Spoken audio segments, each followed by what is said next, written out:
Hi, this is Naroki5. I am going to be doing this until I die or I find something better to do.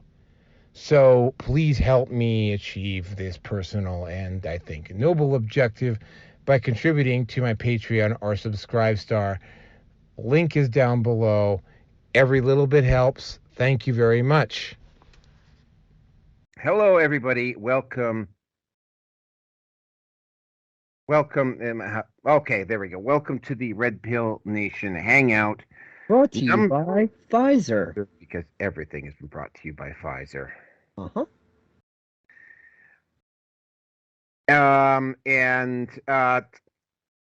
It's a couple of announcements here, just for clarity's sake. After consultation, which included, by the way, a consultation with the two guys that I'm on with tonight, I am no longer going to be posting up I am still going to be posting up my content on YouTube. I am just simply not going to be. My YouTube channel is going to be more or less just a place that I use to deposit my stuff so that I have access, so that Odyssey and Rumble can just automatically take it from there and upload it to their site. But I'm not going to be, for instance, the people who know me are going to know where my YouTube channel is, but I'm not going to openly broadcast it. I do also have a Twitter channel, but again, I'm leaving that for personal reasons. I have some reservations I was listening to Stefan Molyneux today, and Stefan Molyneux raised some very valid points about Twitter. And keep in mind, again, like a lot of people, I am not a fan of Stefan Molyneux. But he raised some very valid points about Twitter. Stefan Molyneux, throughout his career, has said a lot of things that were correct and right and made a lot of sense, but it's like as time goes on, and especially since 2020 and we pushed into the scamdemic, Stefan Molyneux started becoming increasingly more hypocritical and kind of started losing his mind a bit. And I'm just like, what? Because he buys into the COVID narrative hook, line, and sinker. And, normally when it comes to narratives, he would be the first person to say, look into all the things, use your brain and make up your own mind and think logically. But he's one of those people that, anything against the COVID narrative. Nope. I can't look at that. There is a pandemic. There is a virus. The vaccines are fine. Blah, blah, blah. So it's just like, he's not the only one who's gotten hypocritical during the scamdemic. So, yeah, okay. I was never a big, huge Molyneux. I was never a super fan. But then again, I'm not a big super fan of anybody. Yeah. His points that he made about Twitter and his return to Twitter, a.k.a. it's looking like he's not going to be doing it, are actually quite valid. In what it more or less boils down to is that,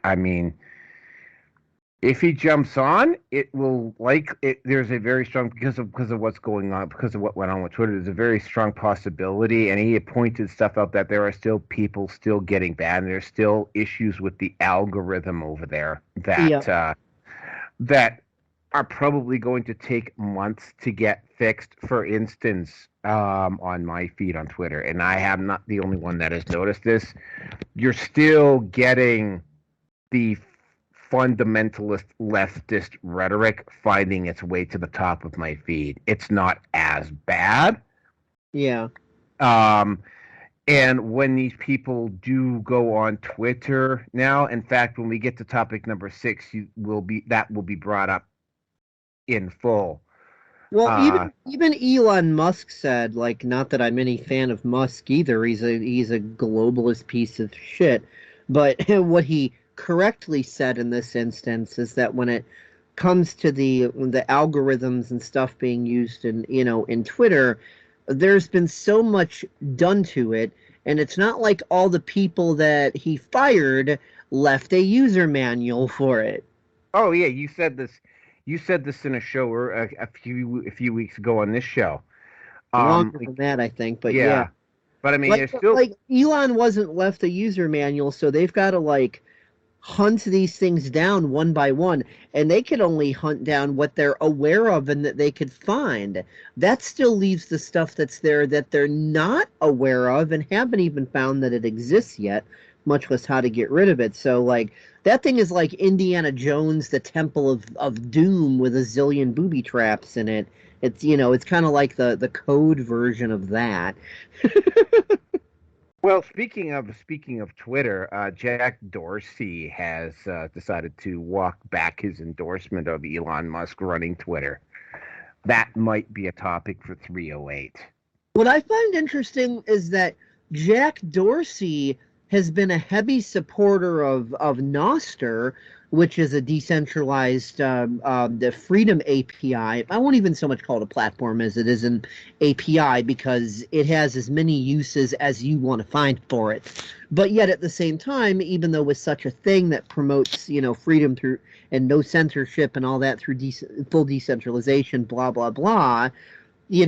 Jack obviously, as we've seen when his time at Twitter, he's been heavily against freedom of speech and freedom in general and acting very communistic. So, the former CEO of Twitter, is like most of these people, is a very contradictory and hypocritical person, just like most of these sorts of people are. Okay. What I am gonna be doing, and I will be doing, I probably won't necessarily involve any of you guys, is that I'm going to be doing another personal series coming up, because I did one called Your Own Personal Revolution. My next series is going to involve your personal combating of wokeism in the arts industry, specifically the film industry. Using half-naked cis women to piss off the trannies? Yeah, that's the very first thing that's going to come.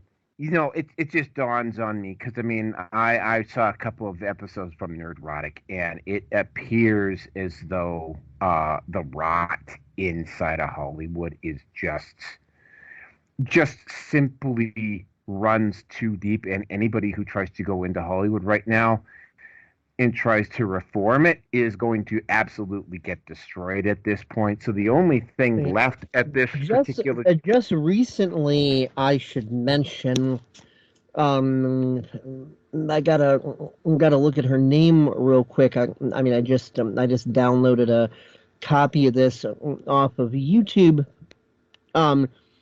There's this interview. It's not even on a big channel either. So the fact that a celebrity was interviewed on basically a nobody channel, and it's got less than 1,000 views really speaks to the algorithmic fuckery. Okay, Alexandra Shando, if I'm saying it right, Chando, who is best known for a really good series that unfortunately got canceled because, if it's good, they want to go ahead and cancel it, called The Lying Game.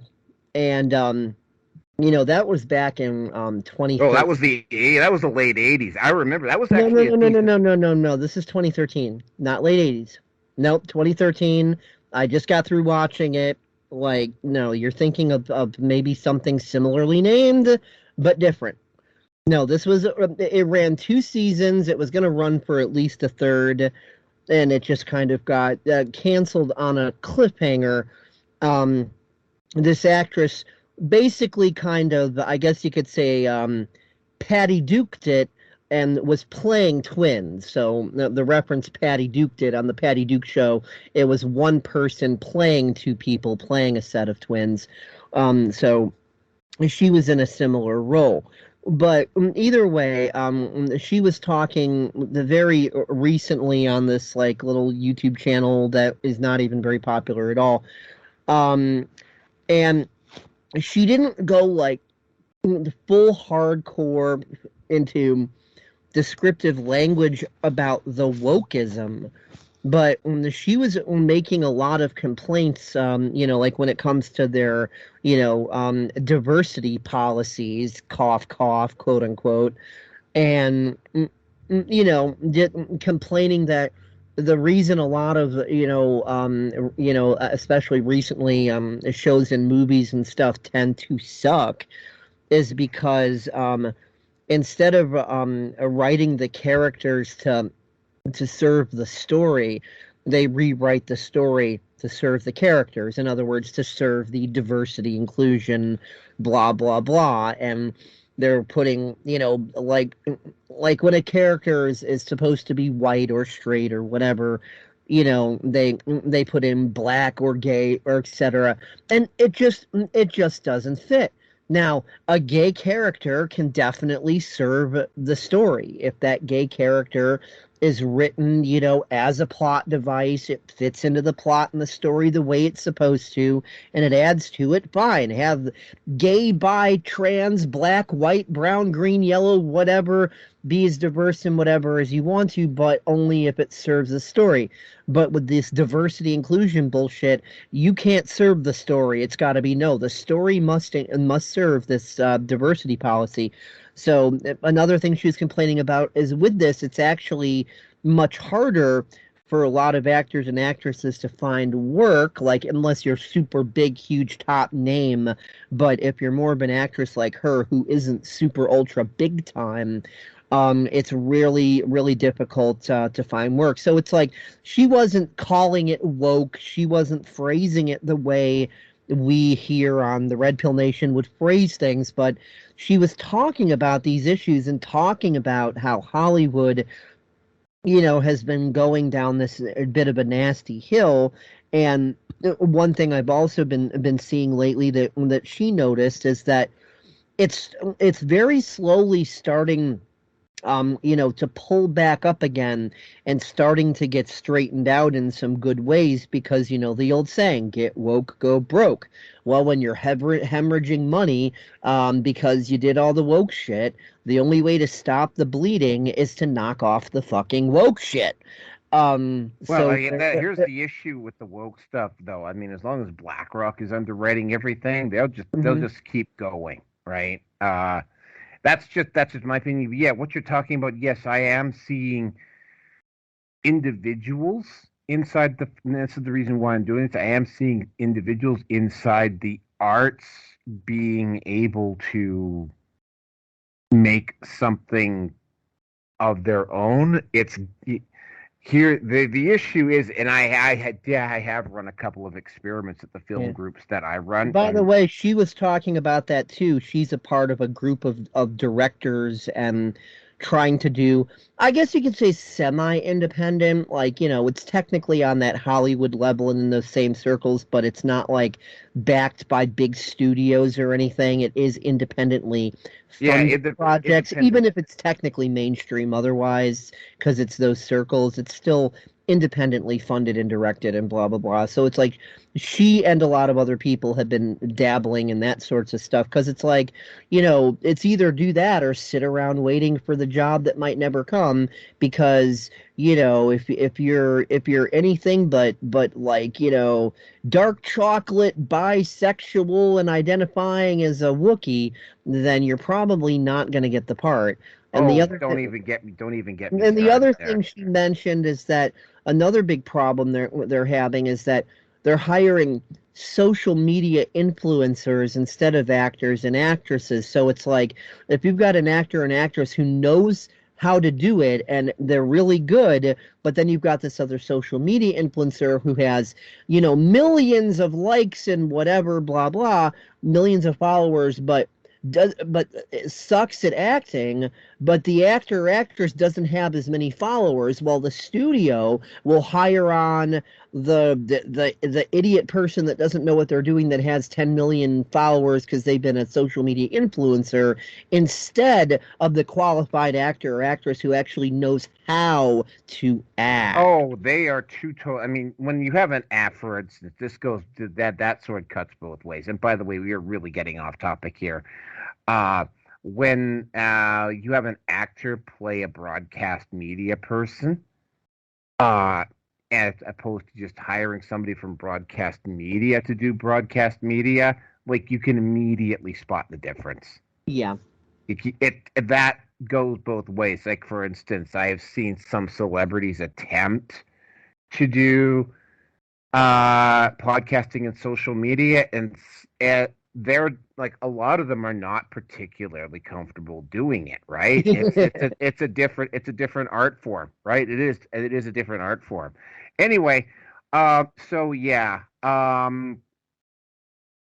I will be coming out with that series. There is a guy in the film community here who has leanings the way I do. I sent him a message. But yeah, I think for people specifically in the film community, but in the arts in general, I think there needs to be kind of almost like a how-to guide to how to navigate that particular, because there are some in the arts community, in the film community, there are literally fanatical true believers, and they're not as numerous as you might think, but they're out there, and they make enough noise and they cause enough trouble that they intimidate the people in the middle, or people. And keep in mind, especially in the Hollywood in the film industry, they generally slide to the left anyway.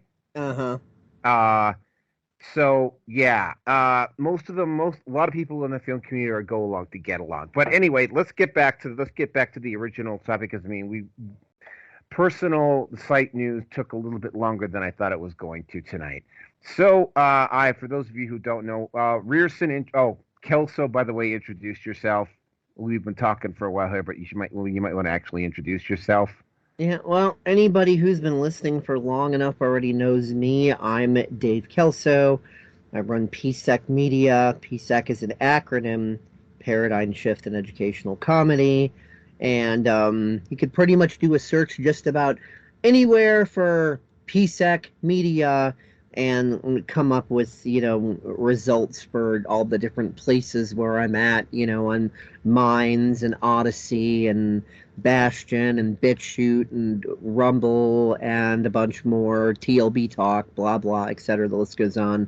So, yeah, not hard to find, takes about all of, 10 seconds in the search engine of your preference. And, of course, the guy who's been with me from the very beginning, Rearson.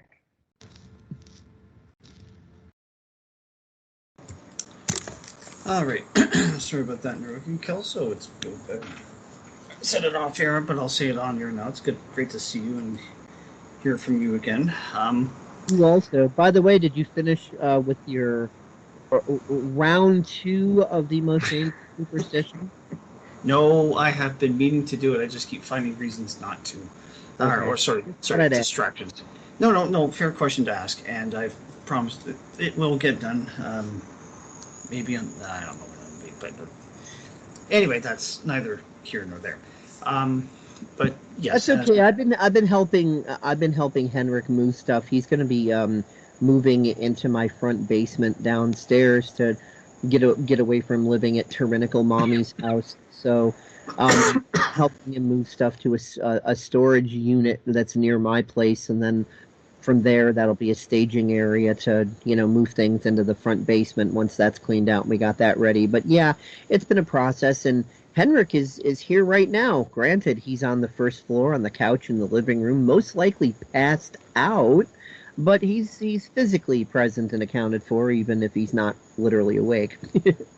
Oh well, let's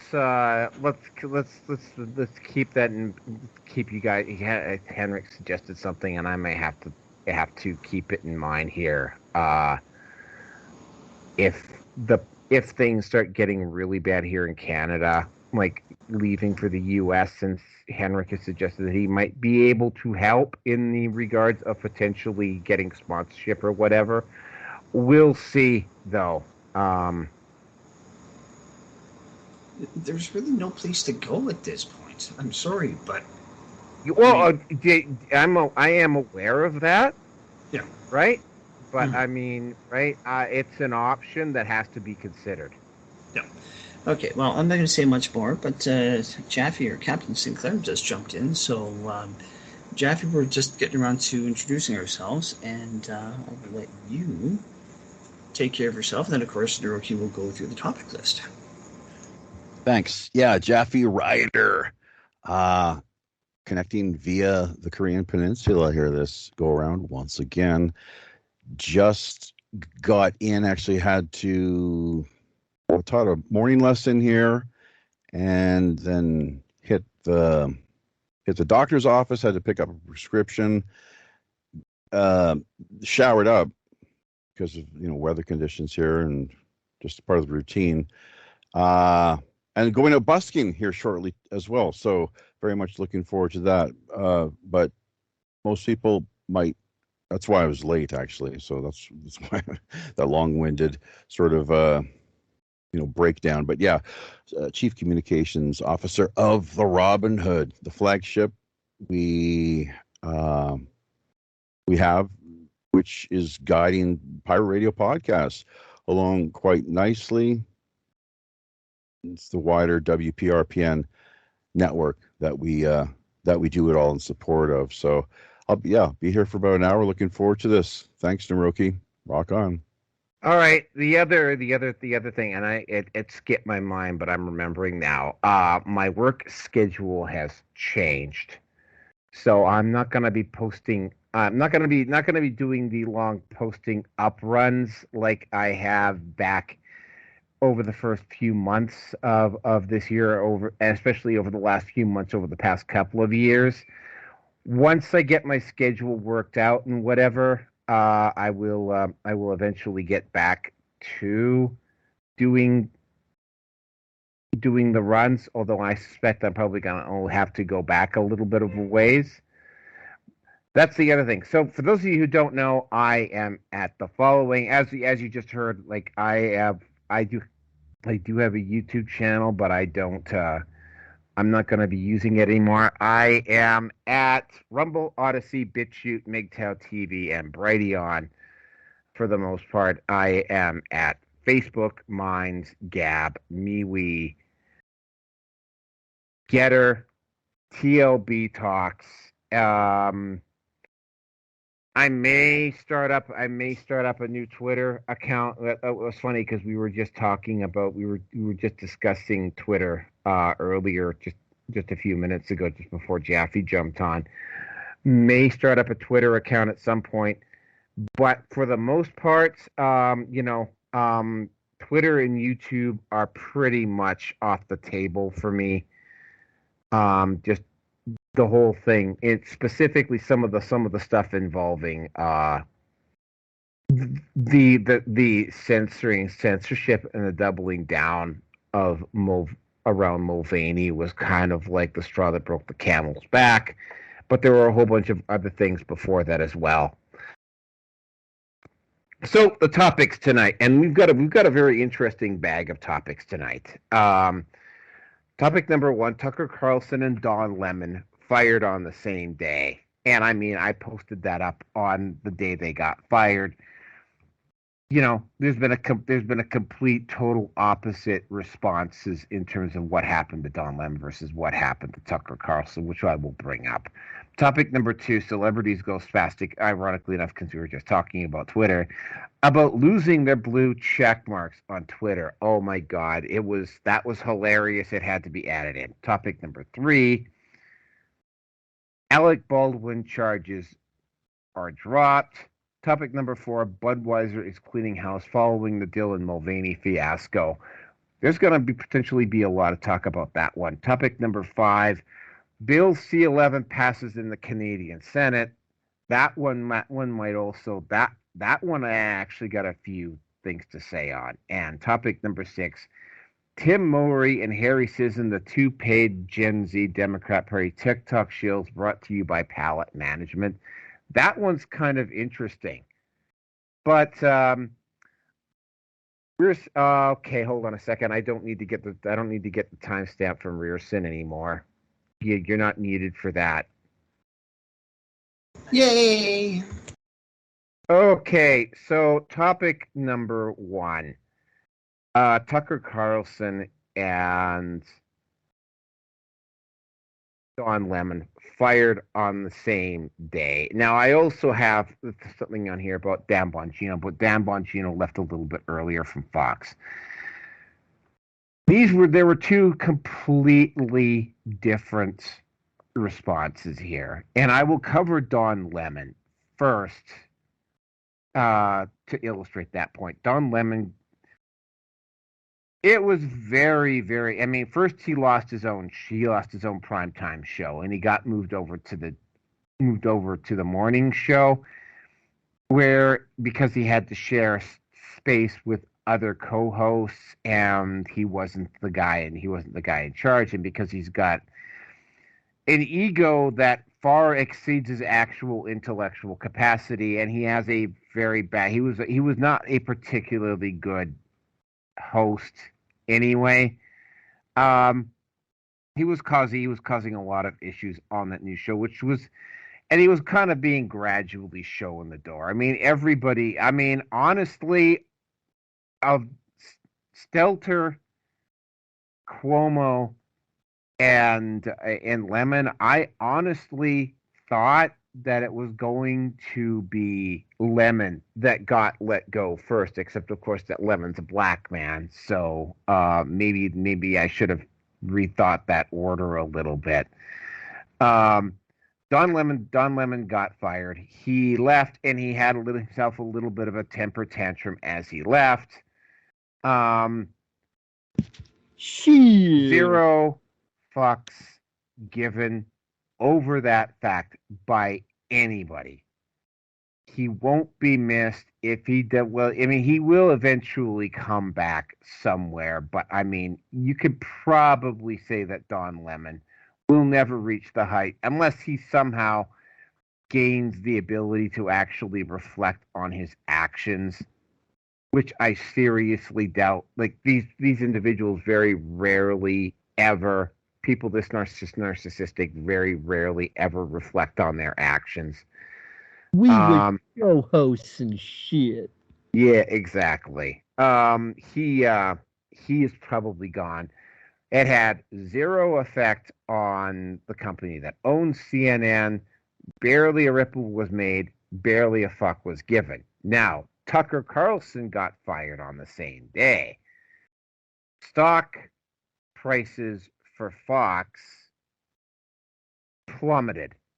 Now they've made a bit of a rebound, and like there's a bunch of stuff floating around as to why Tucker Carlson got fired. For the record, for those people who are listening, because I know we come from this crowd, yes, I am aware of the concept of him being controlled opposition. You know, and given what I've seen out of Fox lately, that probably has some merit to it. Now, there's a whole bunch. We have to push past magic bullet thinking when it comes to There's really only one quick thing I even have to say about the whole Tucker Carlson thing, because everything else is just so obvious, and I'm sure you're going to go over all the points anyway. But what I'm curious to see, I know Tucker's in the process of trying to start up his own thing. So once he's back on some air somewhere speaking again and talking about the things he talks about, I'm going to be curious to see if the things that he could not mention or go into on Fox without getting fired immediately, if he actually starts to talk about the things that he wouldn't have been able to talk about on Fox, or if his presentations stay completely unchanged to what we've been used to on Fox. If they remain unchanged, then it's like you said, you know, gatekeeping, controlled opposition, that sort of thing. So I'm really curious to see if he goes into full-blown, okay, let's put out the full truth. Let's do real research. No more of this monkeying around like I was forced to do on Fox to avoid getting fired. Or if he's just going to keep up the same type of talk he always did on Fox, I'm going to look at that like, well, shit. Hey, Dave, unspeakable topics such as what exactly? Oh, well, I mean, here was the thing I was going to bring up. Lawrence Southern actually has pointed out that. Well, let me answer him real quick. Like going deeper into scamdemic and that Trump is less than perfect, and just basically anything that would point into a deeper direction of people actually doing their research. I'm actually surprised they allowed him to bitch about the World Economic Forum even a little bit. I'm really surprised that didn't get him fired. What about Israel? Have you ever heard him criticize Israel in any way? I don't follow Tucker Carlson enough to know. No, I have not. I have not. Yeah, I personally have not, and some of his rhetoric seems very communitarian to me, which doesn't necessarily mean he's controlled opposition. Most people are communitarian. They were brought up in the society they were brought up in. They don't know any better. But so yeah, Tuckerson definitely does have his hang-ups. Well, here's the thing, gentlemen. I'm not sure how many others have heard about this, but he was behind the scenes. First of all, he's talked shit behind Trump's back, supposedly. These are in the text messages. Yeah. I was actually going to cover all of this, but continue. I have to. Okay. Yeah. Well, and then just shortly thereafter, this all came to light. He's seen in public yucking it up with the former president as if, there's nothing was said to that effect whatsoever. And there's $100 million contract that has supposedly, the negotiations are underway with Rumble. And so long as he's able to maintain total control, those are the terms supposedly. In addition, he has been approached by the DNC, supposedly behind the scenes, and offered the presidency. That's what word has it. I mean, I don't think he'd take it under Biden. He might consider it under Kennedy. Did I say the DNC? I meant the RNC. Yeah, okay. Because slip of the tongue there. So, Kennedy, yeah. Robert Kennedy Jr. is Robert Kennedy Jr. And by the way, we are going to be covering this on 308. The DNC has been doing everything they can to, because and he kind of fell under the radar a little bit because he's not a particularly charismatic speaker, but Robert Kennedy Jr. is probably going to end up having a very strong run against Biden. But we're kind of getting off topic. Well, but he is picking up momentum and just seeing where things could potentially lead. He better have a decent security staff on hand, because the family tradition and the way that things have played out historically, it would not surprise me in the least if an attempt on his life was made similarly. Okay, yeah. What you were saying about Trump and all that other stuff with him, though, seeing as, I mean, I know it's all just a dog and pony show in theater anyway, but just still, I think it would just be interesting to see something like DeSantis running for president with Tucker Carlson as vice president. While simultaneously Trump's also going to be trying to run. There's a lot of conservatives that, don't particularly like Trump anymore, especially for his support of the jabs, but not necessarily enough that it would have given DeSantis any real edge against Trump. But, if Tucker Carlson ran with DeSantis, for president and vice president, at least as far as popular opinion. I mean, all the elections are fucking rigged anyway, but at least just as far as popular opinion is concerned, that little allyship might actually put DeSantis ahead. Yep. Okay, so now getting back to what I was going to actually jump into. Lawrence Southern has pointed out specifically that just in a couple of weeks before, and this may not, This may also suggest that Tucker Carlson may well have been heading for the door. Anyway, Tucker Carlson had been on his own show, had been openly questioning the commercialized model and the censorship on mainstream media, and he'd also spoken out, some stuff about the World Economic. I mean, Lawrence Southern pointed this out, and this had all come out in the last 2 weeks, which suggests that maybe Tucker Carlson may have been wanting to head for the door on his own. You've also but he's still under contract, Naroki. Yes, I know. I was about to say that. Yes, he's still under contract. I suspect that they might try to keep him under contract. That's just, if they keep him under contract for an extended period of time, then there's definitely something afoot. Thank you for bringing that up, by the way. But yeah, I was about to say that. The other issue... So they can keep him under contract even after he's fired? He'll sue them. If he wants to just release and they don't offer it, they'll be sued. Presumably. Yeah, they will eventually have to release him from contract at some point. Mm-hmm. Or they will have to bring him back on.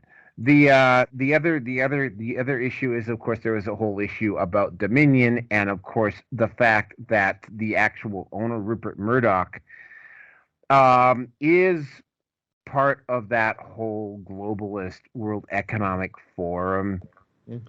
The Dominion lawsuit against Fox is basically BlackRock suing itself. It's a joke. Yeah, I was I kind of forgot about that. So yeah, it's it was BlackRock suing itself. I mean, also the fact that Rupert Murdoch is also part of that World Economic Forum group. That there's a lot more going on with Tucker Carlson than has been revealed so far. I think Tucker Carlson, maybe even based upon some of the reactions I've seen him have, kind of knew what was coming down the road and may have been kind of helping himself to the door anyway. This is I think that's probably true, because I'm honestly surprised he didn't get fired sooner. So I think he was making, this is just my opinion, I can't prove it, I think he was making a strategic exit to where he gets fired in such a way that ups his notoriety and makes it easier for him to go off on his own and do his own thing. So since I'm probably done, Kelsey, do you have anything more to add? No, I'm just, only just commenting on what you guys are bringing up, because, like I said, the main thing I'm curious about is, okay, once he's able to get up on his own soapbox, hopefully we see a major difference in, what he talks about and the way he speaks, knowing that having worked for Fox, there's a lot that you can't say, you can't do, you're under all these restraints, and he was really pushing the envelope. So if he still remains restrained in the way he talks, even after doing his own thing, then, he's a gatekeeper. But if he completely unleashes, then it's like, okay, maybe not. Let's see what happens. This is getting interesting. Oh, well, I mean, again, right. This is also getting into so the mainstream media knows that they're losing. I mean, this whole thing with, when we get to Mulvaney topic number 4, they know that they're losing the ability to influence the crowd. The fact that the Budweiser boycott was massively successful, despite the mainstream media literally doing everything they could to undermine it, is a prime example of that. And with that, Jaffe, you have anything to say on this issue? And Steve, you shouldn't be talking so much. I've got to go get the phone, so no, hang on. Okay, Rearson, you're up. I really hope that if Tucker breaks out on his own there, I hope he's open-minded enough to interview people like Max Egan, Vinny Eastwood, Chris Sky, Luke Radowski, Brian from High Impact Flicks. The list goes on. Like people. I'm supposed to be I'm trying to set something up to go on Vinny Eastwood's show at some point. I've tried to set things up. Vinny's kind of all over the place. Love you, brother, but you're kind of all over the place. The one thing we set up months back, he ended up having to cancel. I asked him when he wanted to reschedule. He hasn't really got back to me. Then, of course, after that, there's the whole, hey, let's try to throw Vinny and his buddy in jail thing happening. So, he's just been all over the place, and I've had my own stuff to do on my end, so I just haven't really hardcore pushed. Yeah, there's 3 or 4 different people now that my employment situation has stabilized for the meantime, that I can probably set some stuff up with. The good news is that as for at least for the month of May, my Wednesdays are free. Rearson, you're up.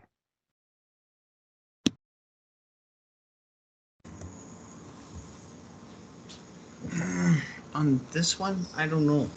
I don't know what to think or what to feel. His critique of, or everything is basically brought to you by Pfizer. That was probably the final straw on the camel's back. With him getting cozy up enough to some degree or another with Trump, good for him. I don't really know what to say to that one. In terms of Don Lemon getting sacked, let's not forget that a billionaire backer for Trump bought CNN. So it could very well have been a tit for tat with Lemon being let go. And probably under the pretense that, simply put, sorry, dude, but your numbers suck. See, you don't want to be in. And definitely a case of don't let the door hit you on the way out. Oh, no, Don Lemon will not be missed at all. No, and his star was falling, which is probably a rather polite way to put it. I know that we have covered him almost every opportunity that he presents himself for being a target, but I'm not really following this one all that much at this point. Much like what Kelso has said, just wait and see what happens next. And that's exactly it. He did put out, apparently, allegedly, something for the people of his audience, that he's regretful of having been in basically Project Paperclip? No, Mockingbird. Sorry, yeah, Operation Mockingbird, which is the manipulation of the media, the news industrial complex, to steer public opinion down a certain path. And again, that montage of it's a threat to our democracy, and I'd like to bring that up once in a while. But I definitely have a hands-off approach on this one, and I'm definitely waiting to see what's going to happen now. Although, bringing up the whole thing with the January 6th videos, the Q shaman being escorted around by police or security detail within Capitol Hill, was he knew what he was doing with that, and I don't think there's much that Murdoch could do about that. So I don't know. I really don't know, and I care, but I don't care that much. So Murdoch, I'll leave this one back to you. Okay, well, this is going to be interesting. The thing that, again, what Kelso was talking about, what does he do? It's looking like he'll go to Rumble, but it's very, very clear. The 1,000 or the 10,000 foot view, looking down on this, it's looking almost as though Tucker kind of almost orchestrated his own firing. it's definitely going to be interesting to see what Tucker says and does after when he gets his own show.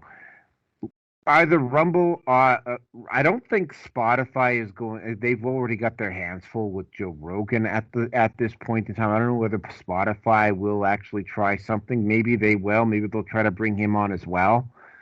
But Rumble has that offer out on the table. It's $100 million, just like what Joe Rogan got supposedly, and Tucker is wanting total control of what he offers, what he has to share. So yeah, it's going to be interesting to see if Fox tries to continue to keep him under contract for an extended period of time. That is going to absolutely reek of globalism. Yeah, so that's something else. That's something that's going to be needed to be kept an eye on. The key issue here, though, is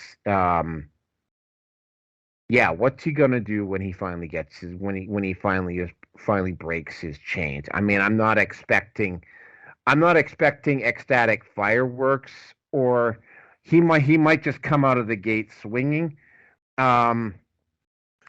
Naroki, let me just jump in here because I did hear something that Steve put out there. He touched on the whole business of January 6th, the tapes. That was so critical. That really did a lot of damage to the lies that the DNC was propagating, because it's all about perception management is one way of putting it, or mind control, if you will, but perception management. And people, who's telling the truth here? Which narrative, should we buy into? So those tapes really they spoke loudly, and it pissed off the Democrats hugely, and to the point where you had AOC come out, and I don't know if Rearson hit on this or not, but claiming that that Tucker was responsible for just all sorts of hate speech and it's the same old, predictable rhetoric where he's incitement to violence. That's always a good one. They're actually going. On a side note here, they are currently they've apparently dropped the original charges on the Tate brothers, and now they're actually trying to go after the Tate brothers on incitement to violence. They were released from jail a couple of weeks ago, weren't they? They were. Yeah, they were. So now, oh dear God, it's like they're marked men, clearly, and it's like these prosecutors, they're trying. Yeah, it's like anything, just grasping at straws. Anyway, that's just a side note here. But to think that these guys, they could be put away, like on the flimsiest of grounds, and then made to suffer, waste away behind bars in a Romanian prison for God only knows how long. They have a lot different legal system. I would advise anyone out there listening to think twice before referring to any legal system as pertaining to justice in any form whatsoever. Never. I never do that. No bloody way, because there's just such little in the way of justice when it comes to any rigged legal system, clearly. But go ahead. Sorry about that. Just a quick little. Anyway, yeah. So, so we'll see how this plays out. Taking an even bigger picture on this, what you're starting to see here is that they've obviously, the folks out in Davos have figured out that simply controlling simply controlling the mainstream media is not going to work anymore. And that was the issue that was brought to the fore specifically with what recently happened with Dylan Mulvaney. And vice tanking, hundreds of millions that's of dollars that we will be covering Soros that. dumped into Vice and other these lefty alternative media outlets, and the funds, I guess they've disappeared in the course of like 2 years. All the money's gone. It's like this is hundreds of millions of dollars, similar to what Trudeau did up in Canada. Oh yeah, so there's a. I mean, yeah, we will be covering Vice on the next show. Just so you know, So yeah, I mean, it's looking very much as though the WEF and the globalists have decided that they need to start turning their attention to the alt media, which, by the way, is probably one of the reasons why Trudeau, why they're trying to ram through C11 here in Canada, which we will be covering on this particular show. It's been done, Naroki. It was done. It was done a week. No, it was. So the Senate passed it last week. Don't forget about the Restrict Act here in the USA. Yeah, that's total horseshit. That one too. It's a total like a Trojan horse. The digital. It's like digital gulag is what it is. Very digital Stalinism. Digital slavery, and it really overlaps with physical reality. So yeah, it's Sig Heil is what it is. And for any politician that supports the TikTok, and I don't even know, do they call it Restrict Act or not? But Act, yeah. Yeah, well, Restrict Act, the digital patriot on the digital. Let's get it straight, folks. Unpatriot Act, or if you will, Actung. Come on now. Okay, guys, nothing patriotic about it whatsoever. Steroids to the next level is what it is. Okay, guys, we're pushing over 50 minutes on this one, so yeah, we need to move on. Yeah, there's definitely. I mean, we could literally do an entire show just on Tucker Carlson, and perhaps we should have. It's going to be really interesting to see how topics play out here. But let's move on to the next topic here. This one's a little bit more. And actually, this one we might actually end up going on a little bit more on more about as well. As we all know, the verified blue checkmark system is now gone. There were a lot of celebrities that were like, and this just leaves me absolutely gobsmacked, to be honest with you, because I mean, even like, why is it like it's just like, it's a blue check mark on a social media site. The blue check mark was there effectively to prevent other people from imitating it. That's why they had it, right? It wasn't supposed to be a status symbol, right? It turned into a status symbol on the old Twitter, because if you got that meant that you were big enough and that you were prominent enough and that you were important enough that somebody might try to imitate you. And blue checkmark used to be originally about preventing imposters, but then it became, if you have a blue checkmark, you're an authority, so everybody should just blindly believe what you say. And if anybody questions you, how dare you question someone with a blue checkmark? Exactly. So it was sort of like, and they like literally were calling them the blue checkmark crowd, right? And it stopped being about, for instance, Jeremy Hamblin and a few prominent people were not given blue check marks, even though, for instance, Jeremy Hamblin from the Quartering has a following on YouTube of over 1 million people. That warranted a blue check mark. He was never given one. So I mean, they were known as the blue checkmark crowd, and it's like it made like what Kelso was saying. if you got a blue check mark, that meant you were an authority. That means you were somebody, etc. And it lost its actual original meaning. So Elon Musk took that away, and I am just absolutely gobsmacked at how many people. And I mean, I was, because this is actually even brought up in the manosphere, right?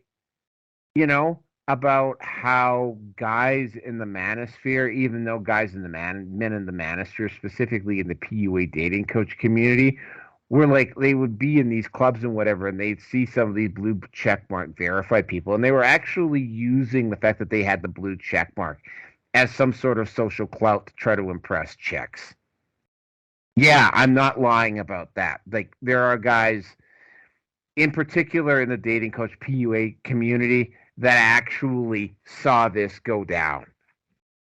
And it's sort of like, you know, like these guys were obviously never going to get a blue check mark, and they really honestly didn't care. And I didn't care, but it was very clear that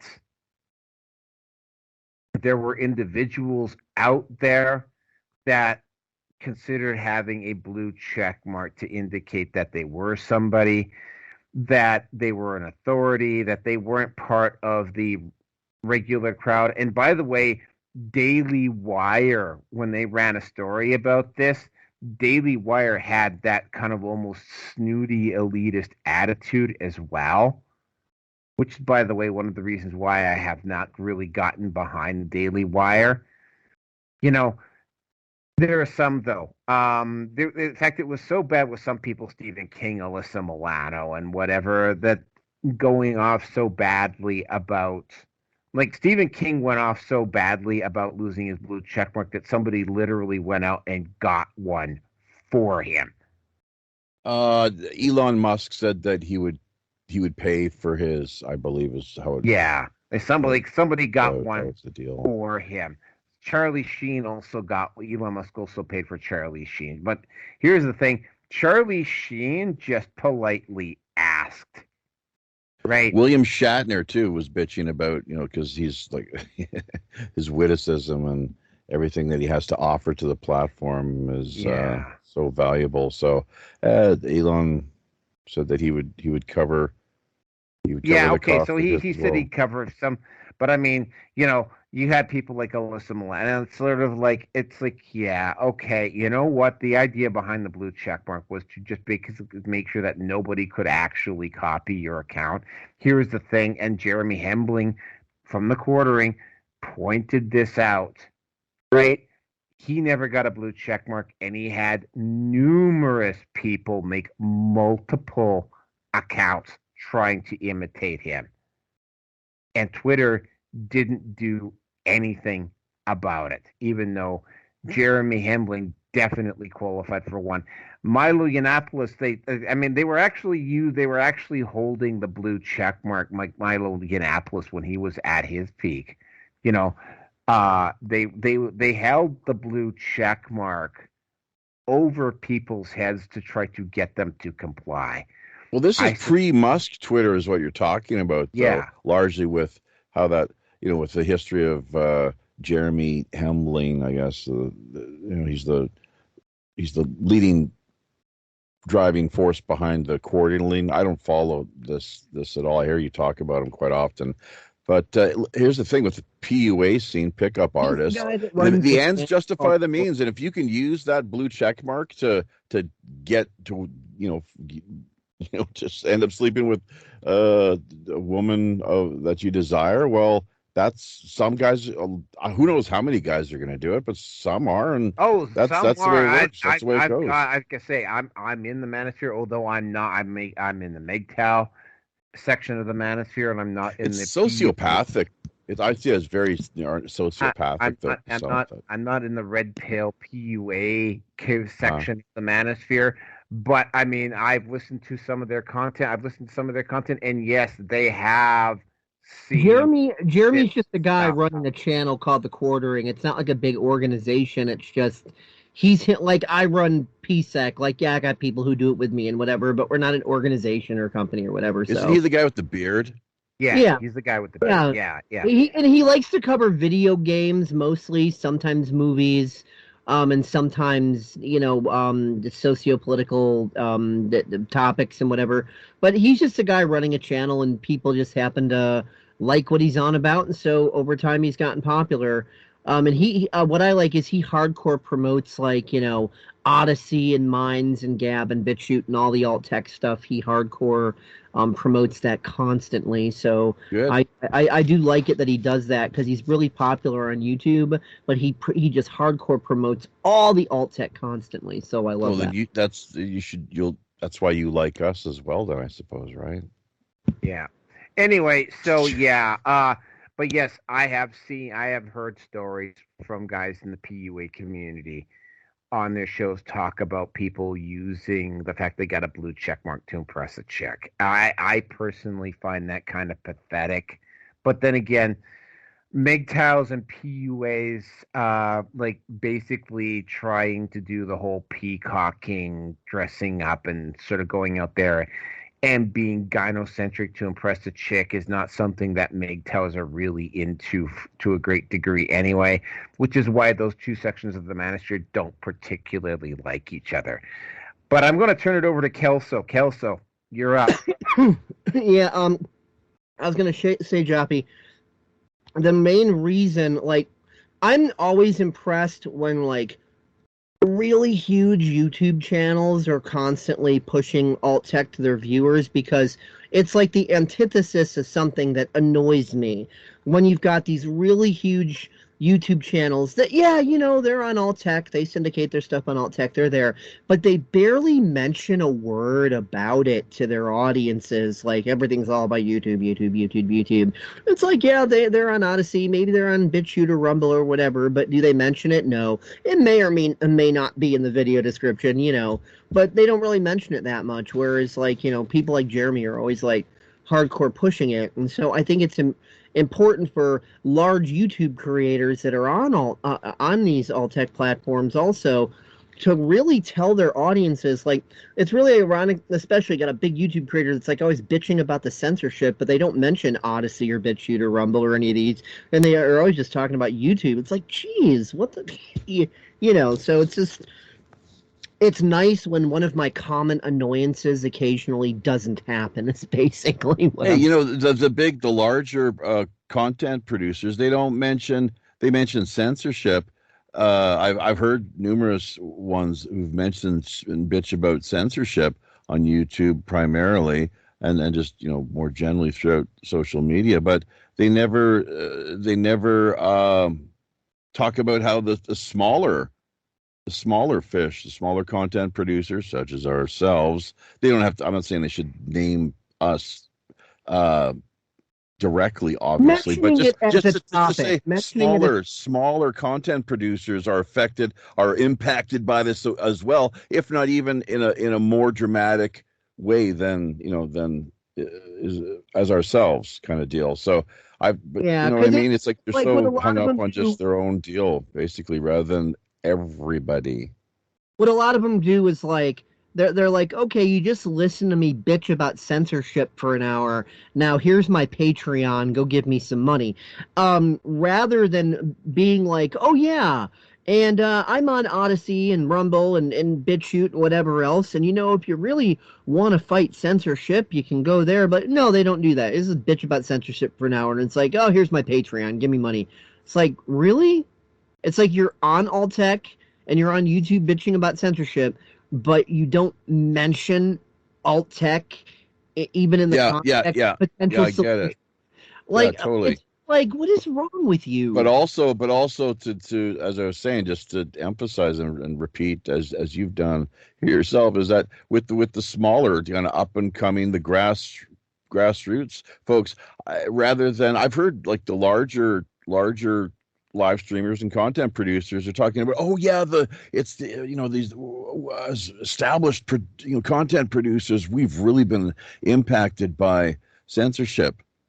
But they don't once again, it's well, what about everybody else? Don't you think, look at us, we got 2 fucking strikes against us, and this is just, there's a lot more that it's very similar, but you talk about being silenced, holy shit, or having to work out of the underground in a major digital gulag or internet ghetto. Well, it's another strike for just total bullshit reasons. No explanation whatsoever. Hate speech within the context of a live stream it was late night in Korea, mostly with YouTube videos and music. And it's like, well, where's the hate speech? Like, what the hell? And it's just total wacko land, kind of clown, total digital clown world. Occasionally I'll run into teenagers and stuff that are on alt tech and they're into gaming and whatever, like most of these are. And I'm like, hey, well, why don't you set up these sorts of channels on BitChute, Odyssey, and whatever? And they're like, yeah, but there's really not as strong of a presence there as on YouTube. I'm like, well, hey, all that means is that the markets on alt tech aren't saturated. You try to start up a gaming channel on YouTube and you're going to be instantly flooded out by literally all of the biggest top gaming channels that are already on there. And, it's like a lot of other smaller gaming channels have a problem with this problem. So, why don't you go around to these smaller gaming channels and start getting them hooked into alt tech and, and it's like corner the markets that are there to be cornered.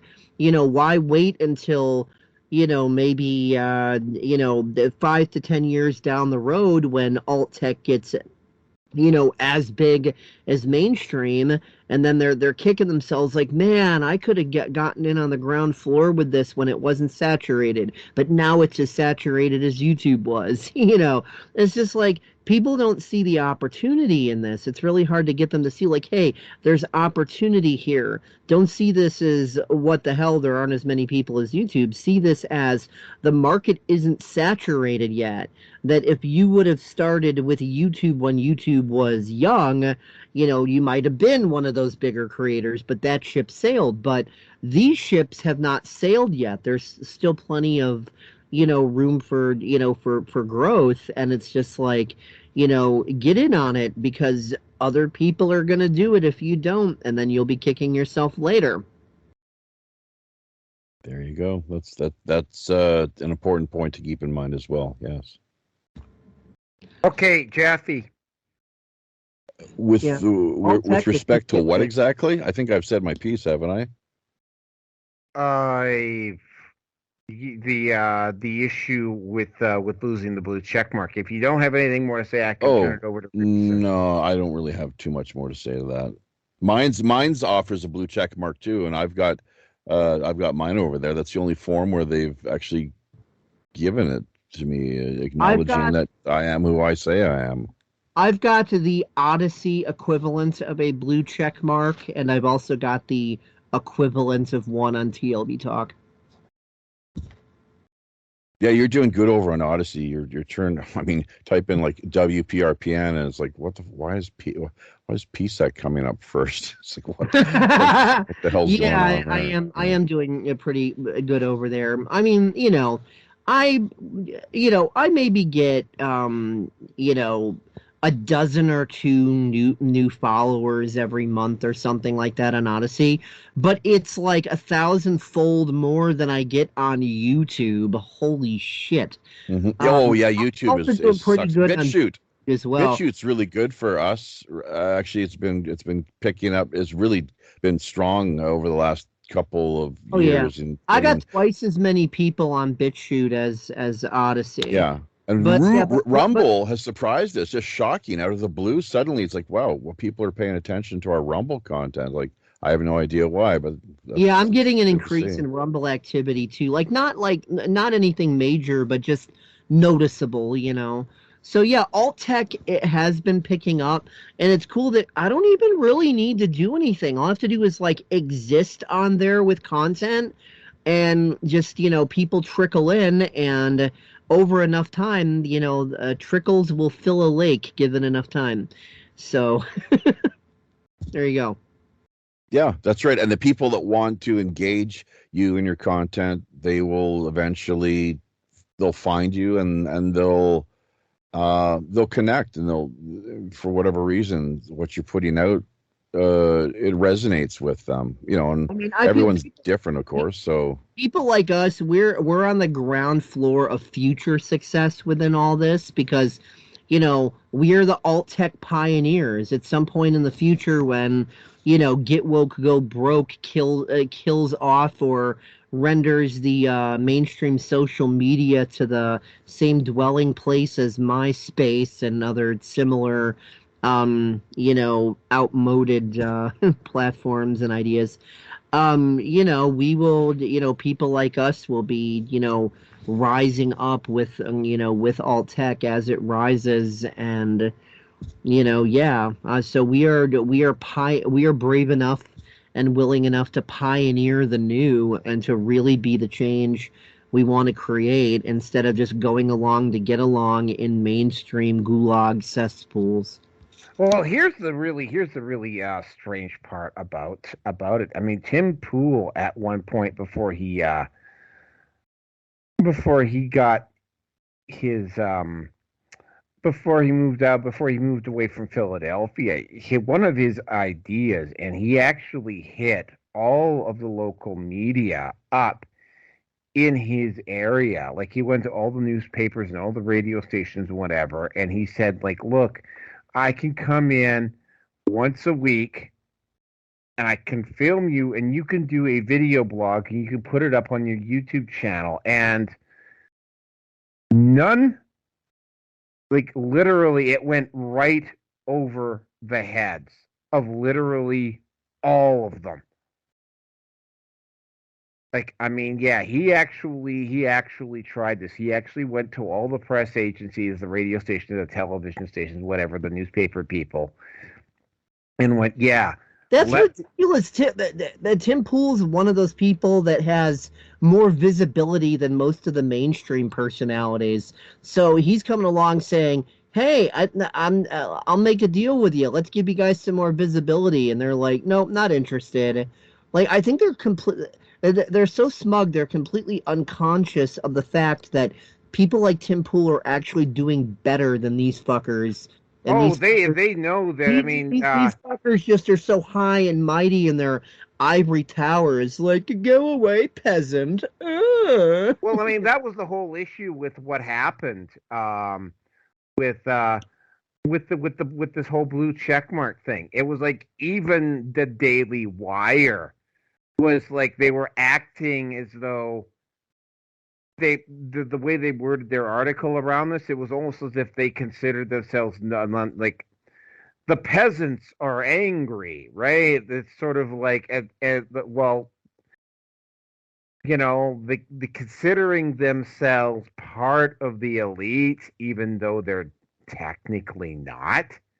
And this was the whole thing. I mean, the blue check mark stopped being about verifying your account and started being about having a status symbol, and again, that's the reason why I brought up the PUA community and the Red Pill dating coaches saying that they observed this stuff happening at nightclubs, right? Because there was like literally people who were using the fact that they had a blue check mark as some way of scoring points with chicks, right? Now, as a guy who's a MGTOW, I find that kind of laughable and pathetic, because if it's a blue check mark is the only thing you have to impress a chick with, man, you got to work on your life, man. Like, wow. But that was happening, guys, in the manosphere, specifically the PUA Red Pill dating coach crowd, had seen this stuff happen.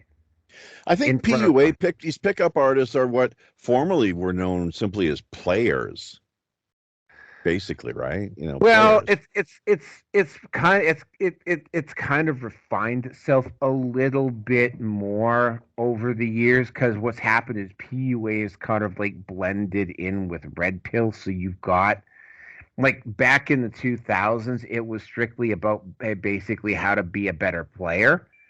But what's happened is that because of what happened with the culture and feminism and so on and so forth, the PUA community just almost morphed and kind of blended in with the Red Pill community. So what you'll get and we're really getting off topic here, by the way. It seems like there's this aspect of, instead of just get better at picking up chicks, it's like entrepreneurially make a lot of money as a result of getting better picking up. It's almost like the inverse of self-help.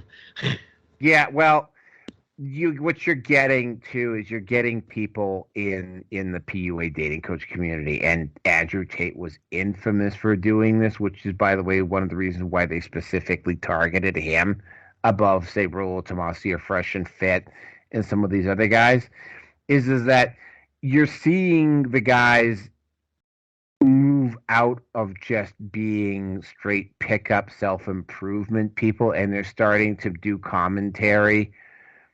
They're basically they're trying to move into the Meg, which is what MGTOW was really good at, which was commenting on the society in general and how it was affecting men. Like you were starting to see the Red Pill dating coach community do it, and Andrew Tate. I've seen some of his stuff. I was never particularly impressed with Tate, but Tate had an approach. And I like his brand is when he's on camera, like he will talk confidently, almost to the point of basically being an egotistical prick. But he will he will present this era of confidence. So he will talk confidently even when he's wrong, and he's wrong. He's right way more often than he's wrong.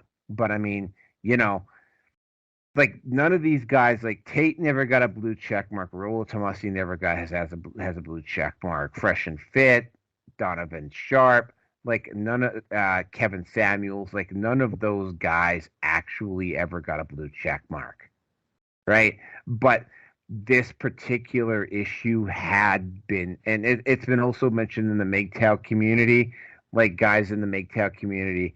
Like seeing guys on the street using the fact that they got a blue check mark to impress chicks, and I'm sort of like, yeah, it's like whatever, dude.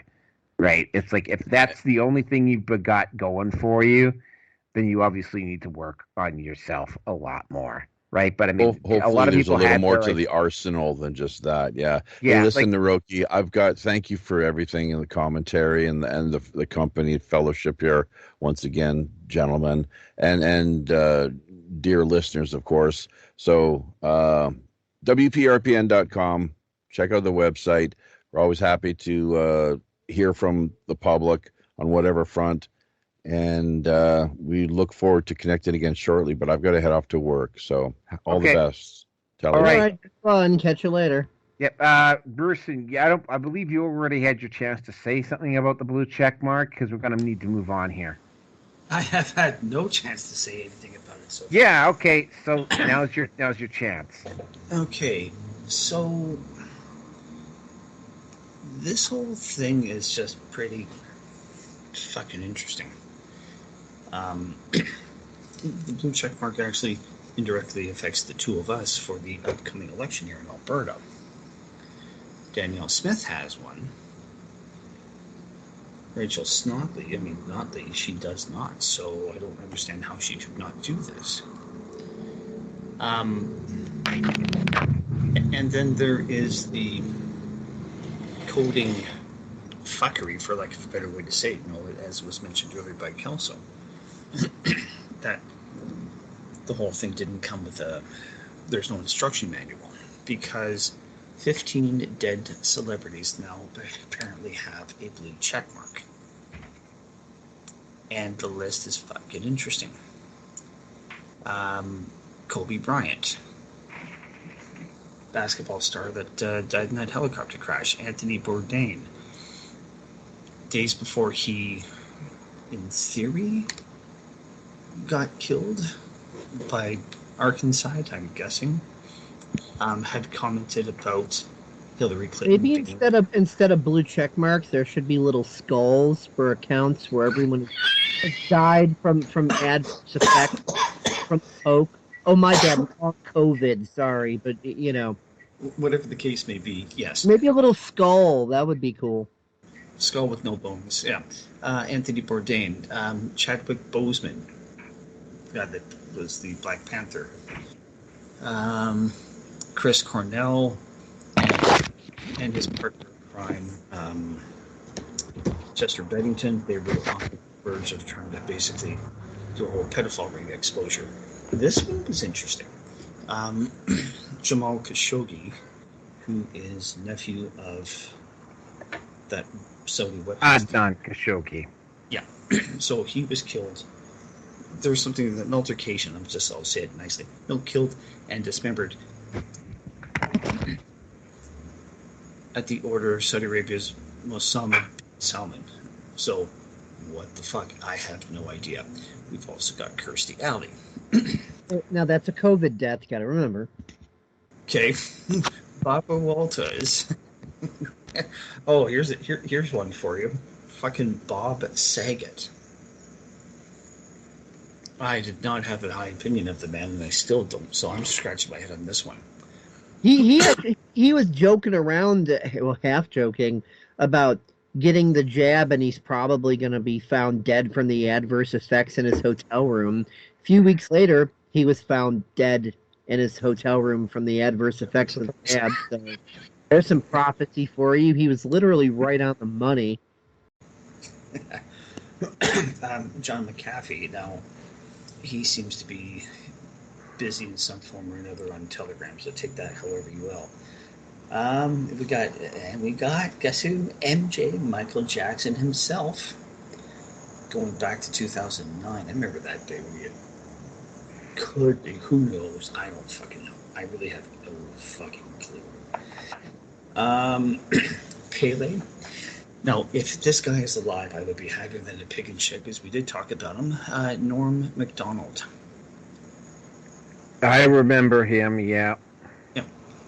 Terry Pratchett, author of some interesting novels, but apparently Pratchett's daughter, who Michael Jackson announces that he's going to go on tour talking against and revealing the New World Order, and then suddenly ends up dead. But I'm sure it's just a coincidence. Wink, wink, nudge, nudge, brought to you by Pfizer. For everything is brought to you by Pfizer. Well, then there was also Joan Rivers, and I think her account also was reactivated as well, too, and she had spoken out about Michelle Obama being Big Mike. Yep, and then not too long later, she takes the Big Six, as in 6 feet under. Yeah, after some plastic surgery that went wrong. But yeah, Terry Pratchett's daughter tweeted that she didn't pay for the checkmark.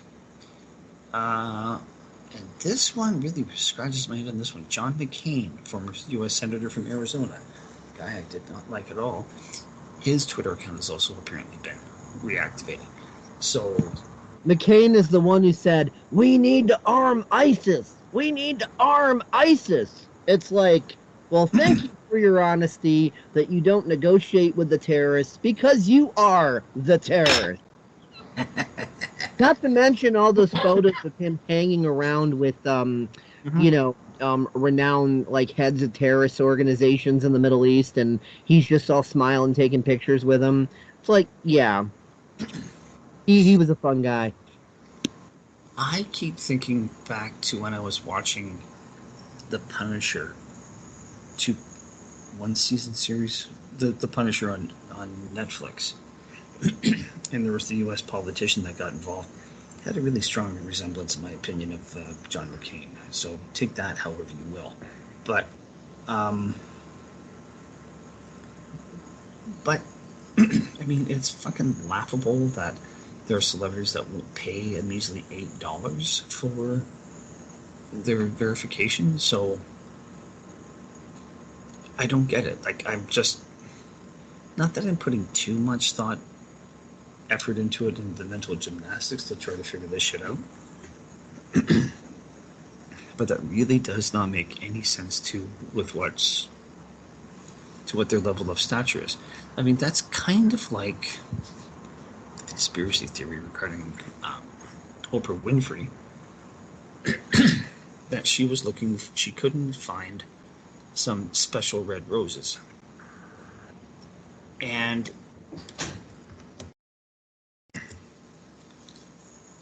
theory is that it's related to adrenochrome. So I don't fucking know. Like, I'm really not too sure. Oprah's definitely a globalist. Oh, She's no, not, definitely. Oh, I have a photo. she's not super high level, but she's in the fucking club. There She is the club. If you look at the whole Me Too thing, I mean, that's part of the reason why they wanted to push Oprah to run in 2020.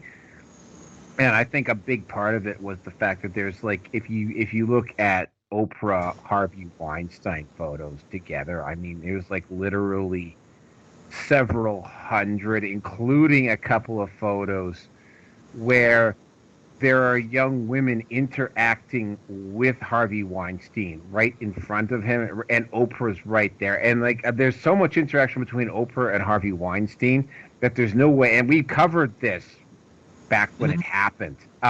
There's no way that Oprah did not know what Harvey Weinstein was doing. Like, there's none. And yeah, Oprah's definitely involved. Oh, and then of course there was the whole thing with Oprah with John of God. But we're getting kind of way off topic again. Epstein diddled the littles, and Weinstein diddled everything that wasn't nailed down, regardless of age. Oh, it was worse than with Weinstein. Weinstein was from the podcast that I've listened to with Weinstein. And again, we're getting way off topic, because we're going to have to return to the topic. Weinstein was the type of guy who would be like, apparently there was a Starbucks across the street from the Miramax offices, and he treated the staff that worked at that Starbucks like shit as well. Like, he was the type of guy who would be shitty and snotty to like baristas that worked at coffee shops, because he could be, right? Like, that's the type of person that Harvey Weinstein was. I'm tipping you $100, so you're gonna take my abuse. In fact, when I go in the back to the bathroom, you're gonna suck my dick. And we've actually, there has actually been a couple of discussions back when this happened with Weinstein back in 2017 about Harvey Weinstein's game. In terms of chicks, he had none. Like, the only thing he had going for him was money and power, and the fact that he had access to rules that a lot of women who lacked scruples and obviously didn't and were willing to sleep their way. And there was a fairly long list of them that did say yes to this. That money, were willing power, to sleep and with. rape. Yep, we're willing to sleep with them. Anyway, speaking of Hollywood, let's move on to the next topic here, because this one is kind of interesting. And when I did some looking into it, it actually kind of has me scratching my head a little bit, because from a legal perspective, this does not make a lot of sense, because it's extremely well. What basically happened is that the charges in New Mexico against Alec Baldwin for involuntary homicide were dropped. There's only the most straightforward reason why this occurred is because, and this is strangely enough the same reason that's going on with Tate, is that there just simply isn't enough evidence, or the evidence that's there isn't solid enough for them to go forward. They have the New Mexico DA who is investigating this.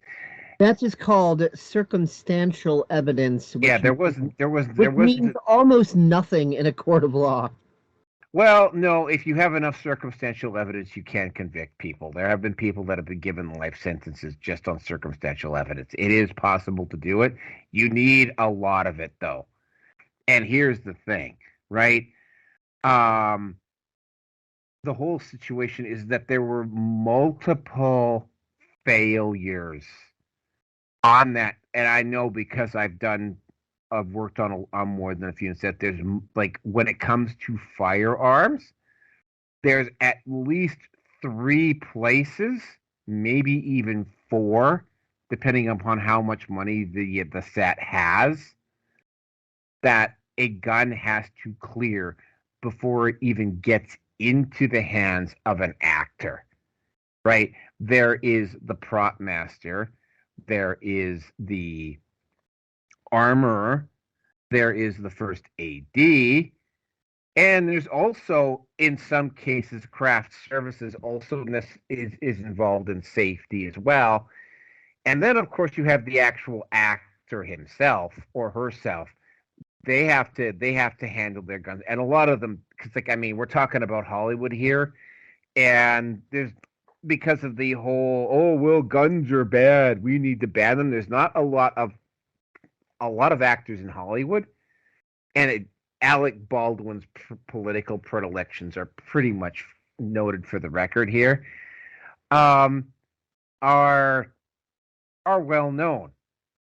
So it wasn't that big of a surprise that Alec Baldwin wasn't particular. He's definitely not Keanu Reeves. Keanu Reeves, and you can see that in this most recent John Wick show, Keanu Reeves knows how to handle guns.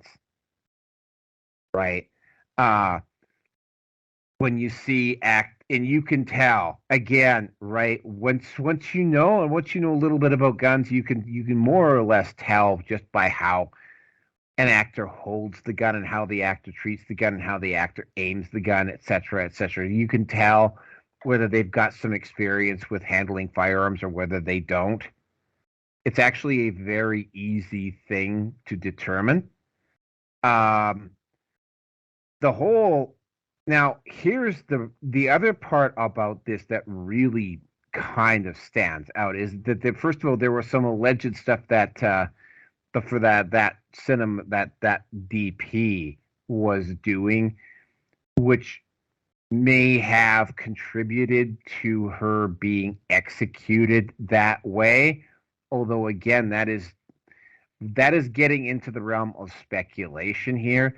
The really weird thing that was going on, and again, you have to have actually worked on enough film sets to know this, is that there was a lot of cases on the set where she was acting with more authority than the actual director. She may, and this is, I'm going into the realm of speculation here. I have seen, and she's got that look about, I don't want to get into too much character assassination here with this particular one, but the photos I have seen of this woman, she's got that classic short-haired, pissed-off feminist look about her. She's not hardcore, but she would probably be the type. There's a lot of women between the ages of 20 and 40 that have that kind of look about them, which is, by the way, why so many men are just like flooding over to the manosphere at this particular point in time. She's the type of woman that if you were in a relationship with, she would be exceedingly difficult to deal with, right? I've dealt with women like this on set, which, by the way, is one of the reasons why you can't hardly get a sentence out of your mouth without it somehow being interpreted as a slight against her, even when it wasn't. Yeah, I've seen a lot. I've seen more than a few women like this. They got massive chips on their shoulder, and they will throw their weight around it unless there's an individual. I've seen this happen where there have been, whether the director or the DP or whatever, the director of photography or the first AD will go like, yeah, and he specifically goes over and says like, you need to cut it out like right now, like stop abusing the crew, right? Like I've seen women like this just go absolutely nuts.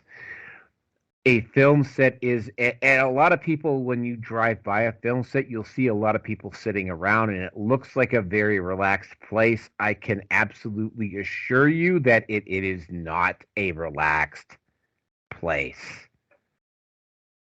And I'm not going to go into all the details about it, but the level, especially when you're doing location shoots, the amount of stuff that you need to have go right to get a shot, especially a big panoramic shot to go right, are pretty monumental, right? And I remember seeing this one documentary called Lost in La Mancha, which was supposed to be done on was supposed to be a kind of like a mockumentary on El Cid, where they had this perfectly beautiful shot of the Spanish countryside, and they had the key actor get on his horse. And by the way, he was already suffering with a severe back injury when he did this. And they had this beautiful scene where he was coming down this hill and going over this ridge, and they literally were about halfway through, and two F-16 jets flew directly overhead with their contrails, and the contrails were set up in such a way that they literally could not set up and go right away because the contrails would have been in the background and were ruining the shot. Stuff like that happens. It's an incredibly stressful environment, especially when you're doing location shoots. And if you have a potential toxic personality like her, there is a very legit possibility that somebody on that set may have been so pissed off at her that they may have conveniently tampered with the props before they got into the hands of Alec Baldwin. And I mean, again, right? And she may have been rubbing enough people the wrong way that there's a possibility that Alec Baldwin just basically in a mocking gesture, because I mean, it's a possibility that Alec Baldwin may have disliked her, just kind of like mockingly pulled the trigger thinking that the gun was empty, and it turned out to be loaded. And apparently somebody on set knew that Alec Baldwin didn't particularly, and this one particular time decided to put live rounds in there. So that is a very good possibility, in which case Alec Baldwin was basically the fall guy. There's obviously enough when you start taking a look at the case, there's obviously enough exculpatory evidence to suggest that maybe the charges weren't brought in, or palms were greased and people were paid off somewhere down the line to drop this. The only problem is that Alec Baldwin is not that important. I'm done. Take it away, Kelso.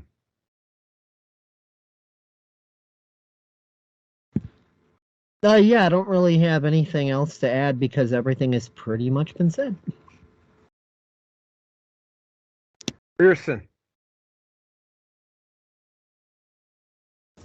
Well, since we were talking about Alec Baldwin, since we're talking about Twitter, I'm just trying to find out if Baldwin actually has a blue check mark on his account or not. And it's proven to be a little bit difficult. Oh, he does have a blue check mark.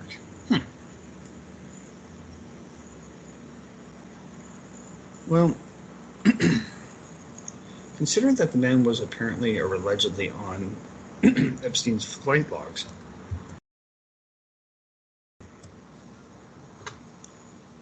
if the conspiracy theory is one of many conspiracy theories is right, and that he's likely been or may have been executed, pure speculation on my part.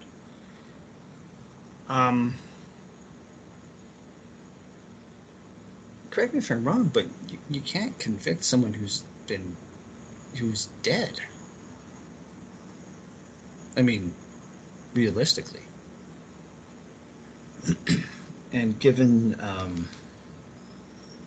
the level of realism that allegedly silicone masks are, where you can look like someone completely different, one of the telling signs, I believe, would be is the ears just don't line up or don't match. I don't know. I mean, this really logistically makes no sense as to why. And correct me if I'm wrong, but there hasn't been any release of information as to why the charges were dropped. So, I don't know. I really honestly don't know what to say at this point. I took a strong enough interest at the time of the murder, but I'm at the point now where I honestly have less than a fuck to give. I mean, the man is unstable. Let's fucking be honest. I mean, he is not. It's got a bit of a leaky dinghy, if you know the Carol Burnett reference. So, but then again, too, I mean, he was married to one gorgeous woman that, well, in the youth of Naroki and myself with Kim Basinger, but those two are proven to be fucking unhinged individuals. So, I don't know. To me, this is just one of those distractions. But then again, I mean, it could also be the necessary. But it could be a great distraction in the sense of, well, if you're rich and famous, somehow maybe the justice system will work for you, just like it's like Baldwin's gotten off as well. I mean, I was looking at something on his Twitter profile. Oh no, that's what it was. Yeah, it was a Twitter profile related to this very topic. And the first 6 or 7 people that are replying to him were rolling out the red carpet, ready to pucker up and kiss his ass and the whole freaking bit. So, yeah, I don't know. I don't know. I don't really have a thought to push on to say on this one, except it's a case of who knows.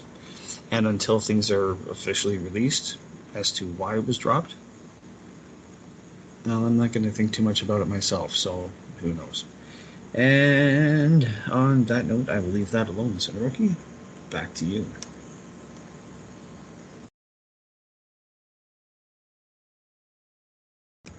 After you unmute yourself, of course. Oh, okay. Well, the next one is going to be rather interesting because yes, we are going to be covering Budweiser and Dylan Mulvaney again.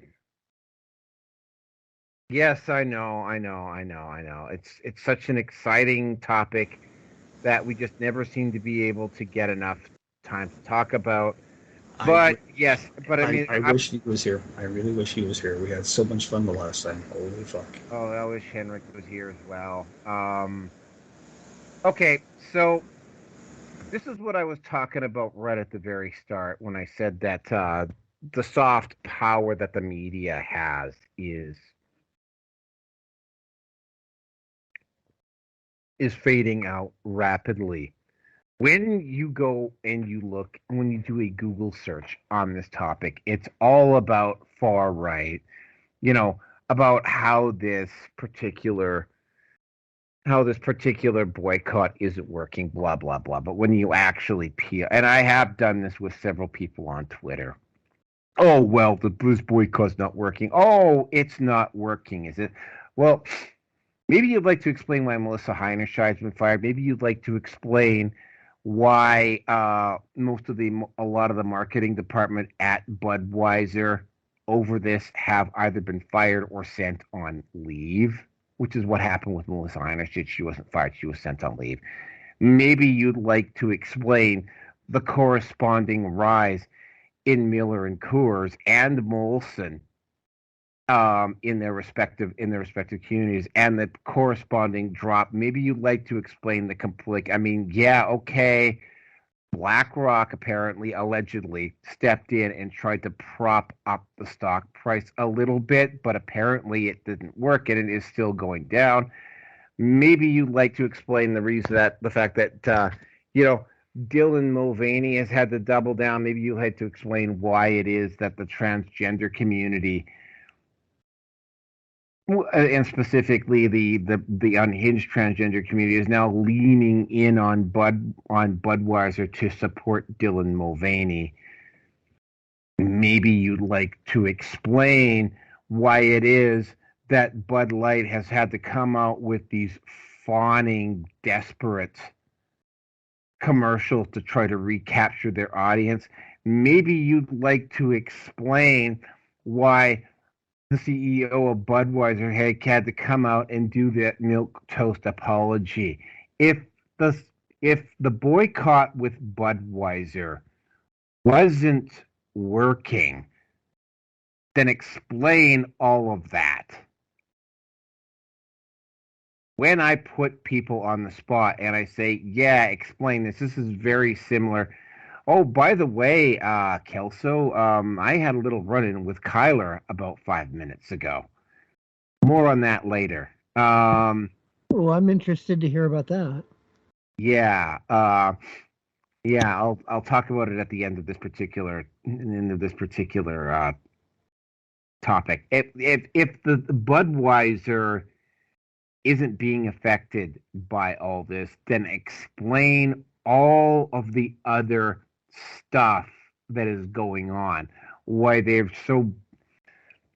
If it's not here, and this is something that I actually ran into this guy on YouTube. He's probably eventually going to get his YouTube channel shut down. But there's a guy on YouTube.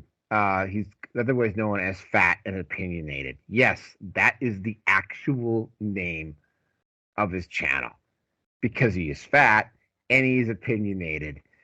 And his topic, his concern with the Mulvaney issue is that, well, I'm not right wing, I'm not left wing, but I'm definitely chicken wing. And when I have my chicken wings, and trust me, I love my chicken wings because look at me, I'm fat, right?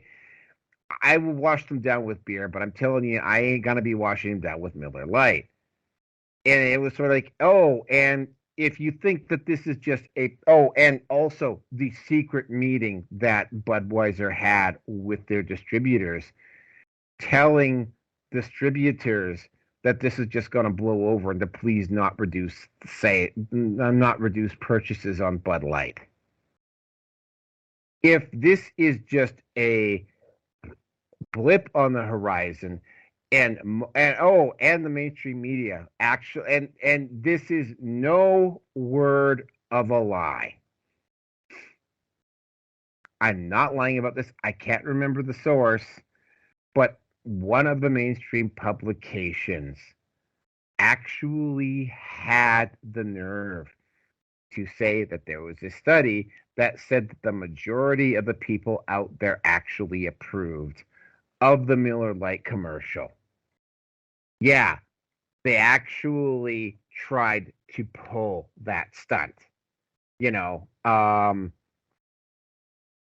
the response from Fat and Opinionated was really good on this. And I'm just going to echo his opinion here.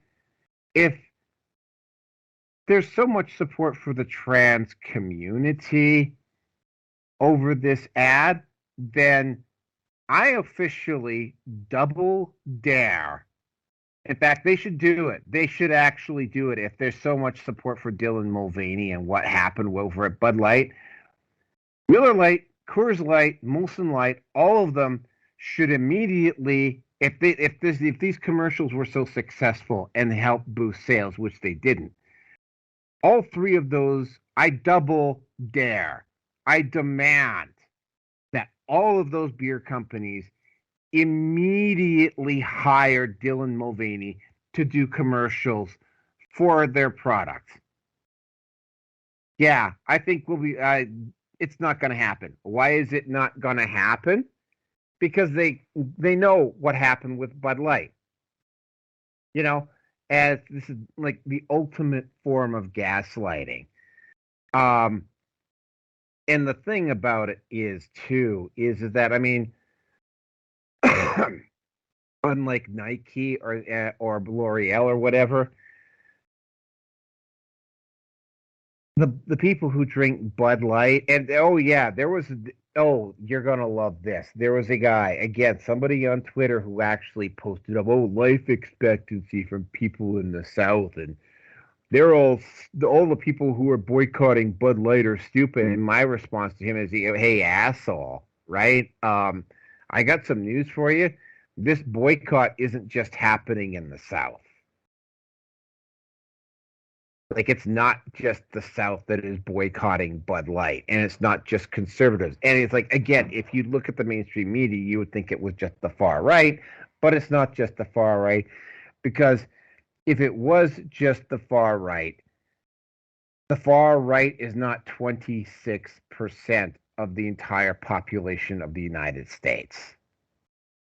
And again, right, it's kind of hard to say that and to go, maybe you'd like to, and sort of, that's just fake. That's just a fake report. Okay, well, and maybe you'd like to explain the corresponding rise in both Miller and Coors and Molson then, right? Did several million people suddenly just decide that they're going to start drinking light beer out of the blue, but chose not to go with Bud Light? Yeah, just stop and think about it. Like, no matter how they cut this down, this has been an absolute marketing disaster to nobody's, and this is the ultimate thing. If this was such a successful ad campaign for Budweiser, then why is Budweiser cleaning house at the moment? Why did they have to clean house? Why are they having to do these desperate fawning commercials to try to win back their audience? Why? It's like, yeah, I mean, it's no matter which way you cut it, right? Especially when again, you step away from Bud Light and you look at the even bigger picture with transgenders reading to kids, right? The only way they're able to successfully do that is they had to do what they did in Calgary, which is they had to propose laws, which are not going to hold up to a legal challenge, by the way, preventing protesters from blocking these people, or they have to send these people in to libraries and crank up just enough noise so that they won't be able to hear the angry protesters outside, or push the angry protesters far enough away where they can't interrupt. And you have to sneak these people in. You have to have secret entrances with police guard just to allow transgenders to read to kids, right? Bottom line here is that, again, those are two separate issues, but what it boils down to is that, in particular with this one, and you'll see on the slide, because I found an old classic commercial beer poster with Bud Light with the chick in the bikini, which I will be posting up in this photo. And by the way, Bud Light has done, and I couldn't remember, but then I found it. I found a picture of it. Bud Light did a really stupidly woke ad a few years ago with Seth Rogen and Amy Schumer, which ran for about a week, and there was such nasty blowback on it that they pulled it. So they literally made the same mistake, and there had to be a few people who were around when that happened, right? And they literally went out and they made the same mistake, even worse this time. And with that, I'm going to turn it over to Kelso.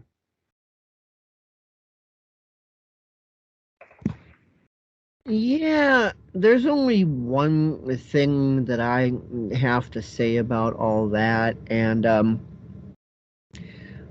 it's the other day, Jaffe shared this YouTube playlist link of all these different talks, interviews, documentaries, whatever, about what is being known as detrans or detransition, or you might call it people with buyer's regret, to varying levels or another. With some, it just kind of stopped at emotionally and psychologically abusing themselves and then getting themselves straightened out. Others went as far as the hormones with varying results, like they didn't get top or bottom surgery or any of that, and and all on its way up for people who got the surgeries, all this different stuff. And apparently, the inclusive, loving, warm, and accepting and diverse trans community, or as I like to call it, the tranny community, they really have a hate on for people that tried to do the gender bending, but it didn't quite work out for them, and especially when they have like permanent negative health effects as a result of things going wrong, etc. There's no mechanisms anywhere to support these people. Period. No aid for trying to get any of this fixed. Nothing. Just it's like, sorry, we'll fully support you if you're gonna get your pee-pee chopped off. But beyond that, no. If things don't work out, well, we don't really care. And then on top of it, just the toxicity of the so-called trans community, just like coming down on these people like a pile of bricks, the usual slurs, Nazis, misinformation, the blah, blah, blah, blah, blah, and I've been, using various third-party utilities. I've been, skimming and downloading these videos and putting them into a directory for safekeeping. Because most of these are on YouTube. Yeah, there's a few that had Odyssey and whatever, but most of these are on YouTube. And I'm thinking, it's a matter of when, not if, YouTube's policies just decide to say, oh, you can't speak anything but complete and total positivity about sex surgeries. So, channels go away, videos go away. So it's like, all right, I may as well grab these and keep them. And when the day comes that YouTube decides to drop the hammer on that, I could just toss all that shit up on Odyssey and Rumble and whatever. But yeah, so there are more and more people with buyer's regret, and I've noticed that one of the common denominators for most of these people that take varying degrees of extremes is not even so much that they're even necessarily gay, but they were, came from broken homes where they weren't treated that good, not a great friends group, depressed, this and that and whatever, and they get sold this rhetoric that, oh, if you change your gender, you will emotionally and psychologically feel perfect and all your problems will go away. This is the solution. If you want to stop feeling suicidal, just chop your dick off, or, whatever the case may be, chop your breasts off, whatever, da-da-da-da-da, and this will magically cure all your problems. And there's just like so many young people that, have fallen into this trap. And of course, what governments will allow to have happen without people going to jail has been, really facilitating this. It's bad enough when an 18 or a 19-year-old falls for it, but they are basically trying to make it so, oh, you could have this done at literally any age. Oh, your 4-year-old seems to be a tomboy? Well, shit, let's, et cetera, et cetera. So, yeah, there's been more awareness growing about it as more tragedy happens, and so yeah, it's no wonder that people are becoming increasingly disgusted, even in the gay communities. And yeah, the backlash on this sorts of thing is pretty intense. Like there's even trannies that have had the surgery, like Blair White, for example. And, Blair White is even, against all of this stuff happening. And, even a bunch of the videos in that playlist that I'm downloading are from Blair White. Another bunch of them are from Brett Cooper, who is a female. But anyway, she's a part of the Daily Wire, but I like a lot of what she has to say on a lot of things, and she's kind of funny. But yeah, the point is there's just like this rising awareness with the rising tragedy, and as people become more aware, they understandably get more pissed off when they see shit like these sorts of agendas being plastered all over places that they shouldn't be plastered on. I guess that's all I have to say about that. Wilson. Oh, where's V when you need him? Fuck, it was just... The comedy chemistry was just so perfect on that topic. Okay, let me... So, basically, Budweiser... Oh, yeah. Well, I mean, we already know that the executive that thought this was a good idea obviously didn't read the tea leaves about how an idea this was going to be. Get woke, go broke is not merely a meme. It's a truth. Oh, absolutely. Yep, I was just gonna say, like, the 100% fucking truth on that one.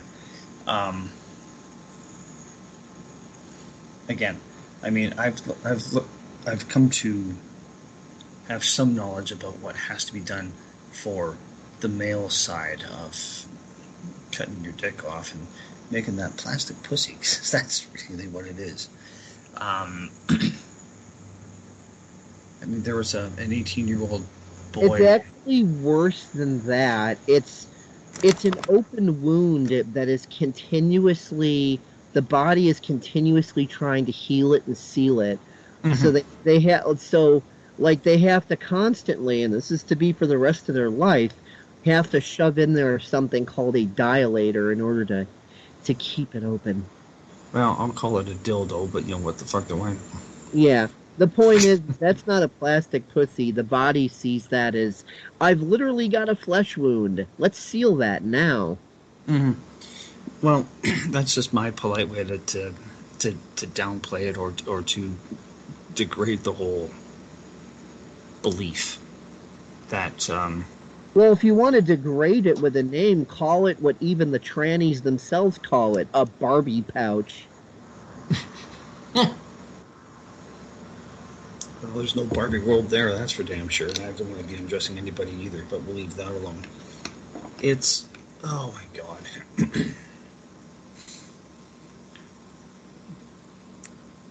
What is a woman? Well, let's just get down to the basic biology. What's a woman? A woman is... a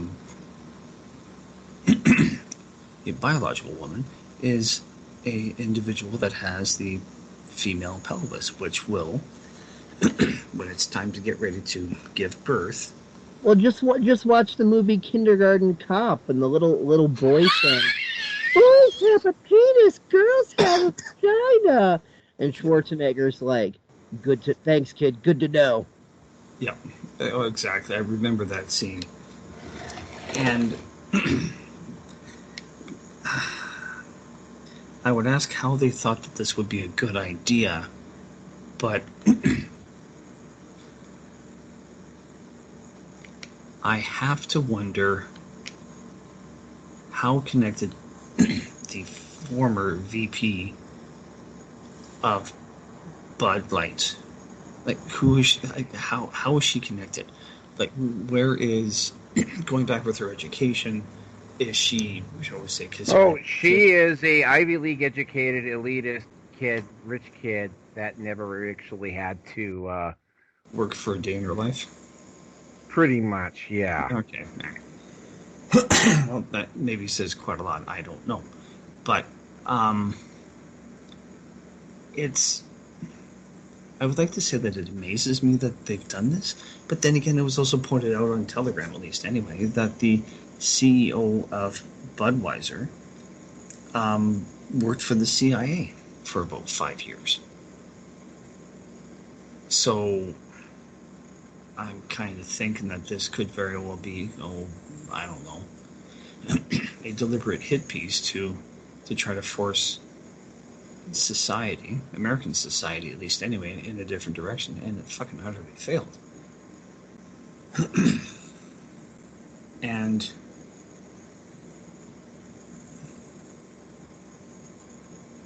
the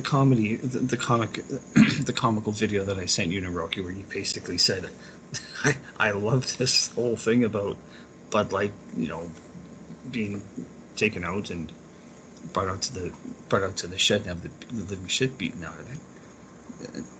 With that bearded guy that comically just played up on identifying as a woman. But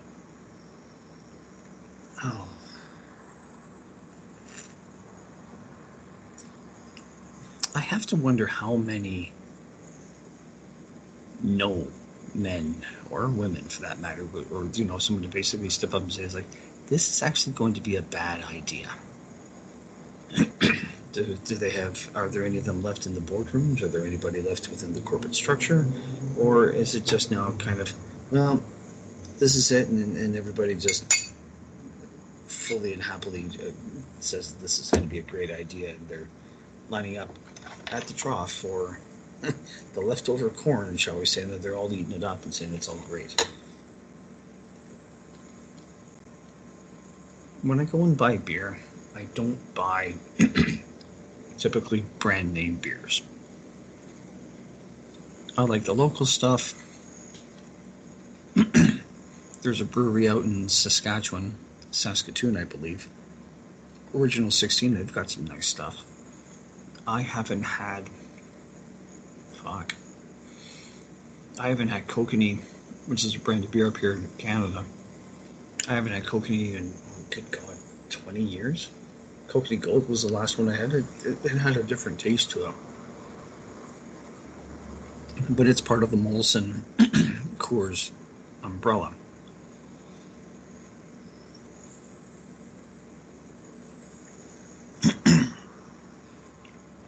Now, will the powers that be learn from this? They've learned enough, but will they go in and double down or triple down and try to do this again? I wouldn't be fucking surprised. Not one bit at all. So I'm just waiting to see them, to see what they're going to trip themselves over next. So, now what I'm also hoping for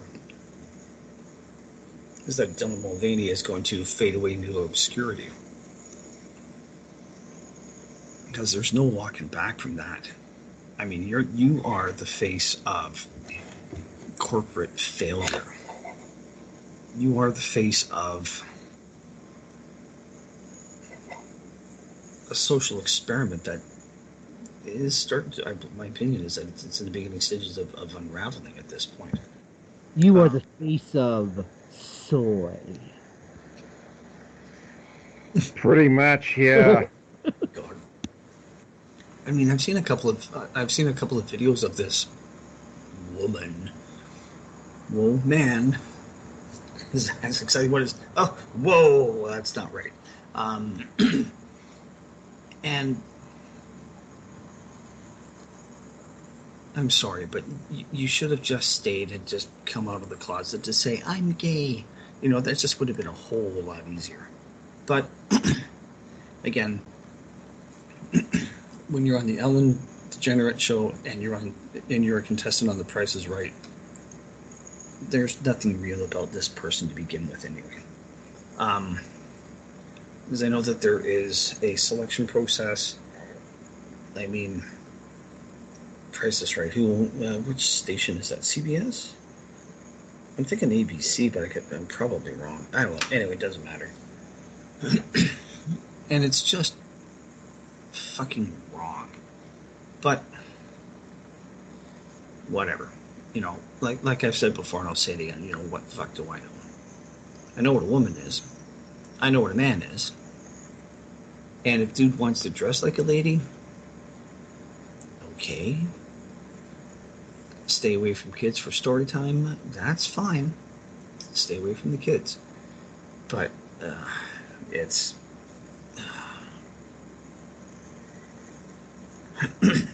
Well, we'll see how much Black Rock, State Street, and Vanguard learn from this before they'll back off for a while, and then they'll be right back at it again, assuming that they survive what I believe would be an interesting economic shift and change. Okay, all right, and Norika, all back to you since you are now unmuted. Okay, yeah. In regards to Mr. K.D. Kyler Davenport, he had a rather insulting tone. And here's the really weird part: is that I had blocked him months ago because he kept and this shouldn't come as any surprise to you, Kelso, since you two have had By negative. the way, did you see the big long multi-message, like degrading Greta Thunberg, how dare you ruin my childhood sort of rant that he put in the WPRPN Skype? No, I haven't seen that one. I'm gonna have to go back and look. Yeah, I mean, I did send you some screenshots or pastes or whatever the hell it was I sent you, and then I also showed you my brief back and forth about it with me and Jaffe, and that basically all I said just boils down to, yep, he did the same shit over a decade ago, and I see nothing has changed. But it's just like, just if you don't bow to my every whim, then not only are you a terrible person, but it's also the reason the world isn't fixed yet. It's all your fault. That's literally what he said about the topics tonight. Well, why are you commenting on this bullshit? I mean, there's like, and I'm like, and I my response to Kyler was, it's like, yeah, Kyler, I cut you out months ago, and my issue with Kyler, and this is again no word of a lie here, is Kyler had and he doubled down on this, even though I got really pissed off with him. This is around about the time me and Jaffe hooked up. Kyler had the public opinion that all males are pedophiles, all of them. No, great. And it's like. Well, I guess one thing has changed. He's gotten more crazy than last I checked. And I got really, because I mean the reason why Jaffe got a hold of me was because I was involved in Manister, which is the same reason you got a hold of me. And I got really pissed off with him, right? And it was like, yeah, dude, like, like you're helping, and it's the reason why I almost immediately stopped talking to him afterwards. They're like, yeah, you're helping.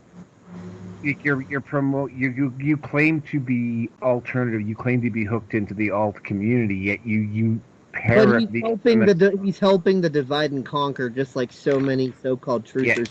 Yeah, he's bringing forward the fat feminist talking point. I pointed some things out to him, and of course he just stopped talking to me. And then of course a couple of months later, and I told him back in the circa 2012 days that, like, dude, with your attitude, you're literally aiding your enemy, is how I put it. You're aiding your enemy. I guess that still hasn't sunk in. No, he's never learned. Again, right? And it was like I pointed out some issues, and you know me, I am not a hardcore Trump fan at all, right? But I pointed out some stuff about Trump. And these were issues backed up by facts. And instead of shutting up, I mean, he kept doubling down. Then he started getting personal with me. Right? And he clearly has learned his lesson, and he clearly, obviously, has some form of cognitive dissonance.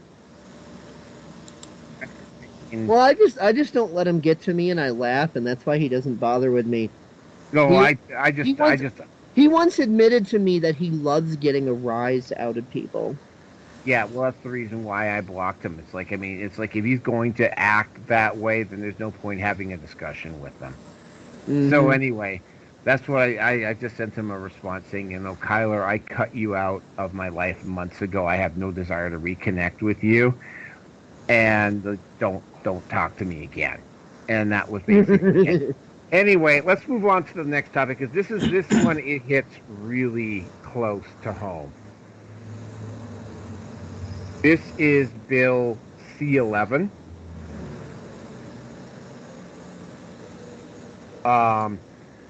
And remember we've been talking about how the mainstream media has been losing its punch to the point, for instance, where, and we will be covering this for 308, by the way, the DNC is actually, there will not be any candidates debate for the 2024 election Democratic Party campaign. There will be no debates, like none. Right? Joseph Robert F. Kennedy, RFK Jr. and the two strong. No debate in the Reich. Oh yeah, none. The two strongest, the two classically liberal candidates that are running on the Democrat tickets. Neither of whom, I mean, Robert Kennedy Jr., I've seen enough of him to realize it's sort of like, yeah, okay, maybe in maybe 8 years ago I would have considered you, but not now. But I mean, like, YouTube, Google, all of the mainstream media are doing everything they can to suppress his particular campaign, which tells me that that Biden is probably going to face... Just like they did with Ron Paul. Yeah. They're doing the same thing with him that they're doing with Ron Paul. They're doing everything they can to suppress things. In Canada, what is going on here, and I mean, this is a reflection because they for instance, what occurred with CBC a couple of weeks ago where Elon Musk said, okay, no, you're government funded. And CBC and Justin Trudeau literally spurred out, even though, you know, like Justin Trudeau literally promised $600 million to mainstream media outlets less than 2 years before, right? It's sort of like, yeah, you are government funded. But one of the things he tried last year and what he did push through this year is last year it was C10. And I mean, I had, the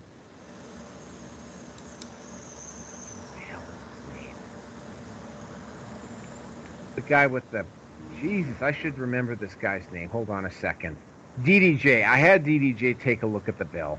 And DDJ pointed out that there's stuff inside that bill that was absolutely draconian. One of the things that really stuck out, and I haven't taken a close look at Bill C11, but one of the things that struck out is buried within that bill was the ability of the CRTC to quote-unquote seize your equipment if you weren't complying with the new regulations. I don't know if C11 has that. It probably does. The fact that they reintroduced this bill and, again, tried to pull the same kind of fast-tracking, and they introduced it earlier, tells me that they have a vested interest in doing it, and they have a vested interest in doing this for a very specific reason. Trudeau, for instance, what has happened here very recently, along with the fact that Elon Musk declared CBC to be government funded, one of the other things that happened, and this is no word of a lie, is that Trudeau is attempting to gaslight Canadians into thinking that he was sympathetic to the unvaxxed. No, I am not lying about that.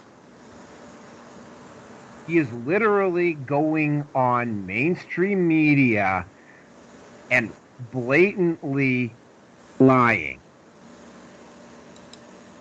about that. And of course the alt media is catching him on it and calling him out on it. So this bill is designed specifically to target places like Rebel Media. This is designed to target places like True North. This is designed to basically give the government the power to shut down his largest opponents in the media, so that...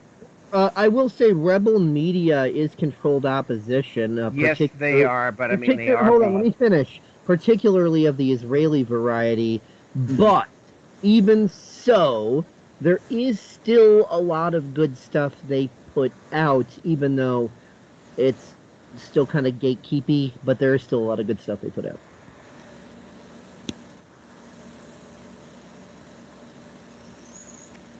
Okay. Yeah. So I mean, but yeah, this is in particular, some stuff done by True North. For instance, the propaganda that they did around the trucker protest. This is stuff that I found out about via YouTube, and this is stuff that potentially might not be allowed on the internet anymore. Though the mainstream media play that these were a bunch of alt-right white supremacists that stormed the Capitol back at the beginning of 2022. That falls apart, and there were three very critical pictures that done it. One of them was a photo of a guy waving a Nazi flag right in front of the Capitol building, and apparently these were all taken more or less at different times, but it was done from the same angle, and the sun is in the same place, and it's the same person in all three photos, so that one falls apart. The second one is the one where you see people waving around the Gadsden flag and the Nazi flag and whatever, and they're in this park. And it turns out that park is nowhere near where the protest site was going to be, and if you've I've actually posted that photo up on one of the Red Pill Nation Hangouts. You can see that there's no other protesters around. The third one, and this is the one that was absolutely damning because it condemned both the NDP and the Liberals, was of somebody close to the actual event, up above on a stairwell of the Rideau Canal, waving around the Nazi flag, waving around the Dixie flag and whatever, on a staircase above the Rideau Canal. Now, as it so turns out, and I think both Rearson and Kelso will find this rather odd, you cannot climb up the stairs to get to that. The only way you can get to that particular location is through a set of locked doors. You cannot climb up there from the Rideau Canal to West. So that means that somebody had to open the doors to get them onto that staircase for them to set up that flag. And that flag was only up for a second. And also, when they went back and they looked at the first people to tweet it, one of the first person that tweeted it was, and this should come as no shock, someone from CBC. But the second one, and this is and this ties directly to the NDP, was a relative of Jagmeet Singh's office. That was the second person to tweet this out. So, yeah, they're engaging in systematic dishonesty. And the mainstream media is government funded up here, and they are all towing the line, except for Rebel, True North, and a few other smaller places. And this is a clear-cut attempt by the Trudeau government to try to hamstring these media outlets, because he even with the support, and as we just saw with the Budweiser thing, even with the support of the mainstream media, he's losing, and he's going to have to do something. And in order to win, he's going to also have to do something for an internet operator, like basically Rumble, BitChute, Odyssey, etc. He's going to have to try to do something to try to limit Canadian access to alt-tech platforms in Canada if he has any hope of winning in the next election. But then here's where he's kind of thwarted. If you want to bypass that stuff, okay, there are some very simple, easy, and free methods. Like if you're using the Brave browser and you want to open private window with Tor, suddenly you're on BitChute or wherever else. It's not as quick over Tor, but at least it functions. Then, of course, for anybody who wants to use the Opera web browser, last I checked, they had VPN capabilities for free. Granted, it doesn't have the versatility and bells and whistles of things like NordVPN and whatever, but if you just want to be able to enable a web browser to be able to, have you not be tracked and you're bouncing around proxies and all this other stuff, it's a good way to get on sites if the hotel you're staying in and or the state you're in and or the country you're in, whatever, happens to have the sites you want to get on banned. You can, easily get around it that way. Oh, there's going to be a ways around it. And there already is. Like, there already is my point. Yeah, there already are ways of getting around. People are going to find a way around it. Dollars to donuts, they're going, I almost say before Trudeau calls the next election, there's going to be an active push against both True North and the Rebel. They're also going to do what they can to try to restrict, specifically Rumble, but Rumble, BitChute, Odyssey, they're going to try to put in some type of a restriction on that. They may even go so far, and by the way, this is why I'm glad I'm not on YouTube anymore. They may even require you to get a license to be a YouTube content creator. Of course, I'm not on YouTube, so it's not really going to matter. For our own good, of course. Continue, Kate Kelso, because I think Rearson's going to be going on for a while about this one as well. Yeah. I don't really have much else to say other than the United States version of that, again, is, the Restrict Act. Like, they literally want to make it so that, if you use a VPN, up to 10 years in jail, millions of dollar fine, blah, blah, blah. Like, they basically want to make it so that, if you don't zig heil in every way possible, you get fines and jail time. So, they're really going Hitler-esque, Stalin-esque, Mao Zedong, that's what they want to do here. Are they going to get away with it? Not really, because even something as simple as like, okay, they want to outlaw VPNs, right? One small problem with that.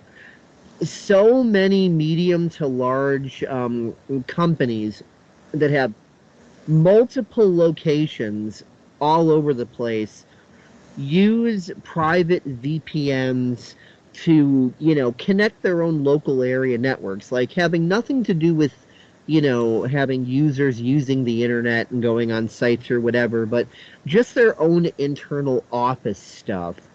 They need a secure way to be able to connect the different office buildings into one network that might otherwise be scattered across one country or even around the world, depending on how large the company is and whatever. You make that sort of thing illegal all of a sudden, and you're going to majorly harm a lot of medium to large corporations instantly, because you're basically telling them, you're not allowed to network your locations. And their day-to-day business, just so much as placing orders, call centers, all this other stuff, relies on VPN. Even when you call into Osama's outsourced cousins, instead of speaking to someone in North America, when you call for tech support or what have you, that's going through it's voice over IP going through VPN, private network stuff, nice and secure, so that your call can be transferred to the nearest guy sitting on top of a camel in India or whatever. So it's like you start saying, oh, well, you can't use these technologies anymore, for your own good, blah, blah, blah. Like, that could risk collapsing the world economy like straight out the gate. If even only just the United States does this, like that just alone could completely collapse the world economy, because there's so much business and networking and everything going on, multinational. That if you're just like, oh, well, the mechanisms you use to conduct business, now they're illegal and you could suffer fines and jail time if you use them. Well, there's so much that's going to get fucked up by that. So yeah, let them try. If they really want to wake up most people right away and have like overnight fucking revolution, you go ahead and do this this restrict act bullshit, this Orwellian nightmare, and yeah, you see where it gets you. Not very far. Yeah, Rearson. Well, okay. Once again on Telegram, this was played out. I'm going to I honestly don't know what to make of this. But this is from Government of Canada website, intellectual property and copyright, intellectual property databases. Shit, I can't send it easily because... Oh no, I'll open up Skype. Just give me a minute here. Get the snipping tool. Just get a snip of it and just send it that way. Okay, well... For Bill C-11, an act to amend the Broadcasting Act to make related and consequential amendments to other acts, it has been copyrighted. And the author is the Government of Canada, but the owner is a gentleman by the name of Norman Traversy. And he's got his finger on this. He's got his finger for being the owner for C-11, the Copyright Modernization Act. He's got Bill C-10, an act to amend the Broadcasting Act to make it consequential and to make consequential amendments to other acts. You mean an unelected official's in charge of running your life? Since when does that ever happen? Well, never. He's got his fingers. Oh my bad, unselected. Well, he's apparently between him and I'm guessing his brother. They apparently own the Canadian Charter Rights, which goes back to Pierre Trudeau and Queen Elizabeth signing that when I was in grade 4. I honestly don't know what the fuck to make of this. I really don't. Quiet royalty. But does that mean that he's the one who can decide how it's going to be enacted? Of how this is going to play it. Seems that way. Well, and this is the guy that's gone head-to-head against Trudeau. Justin, that is, as well. So, give me a minute here, Naroki. I'm just going to jump in.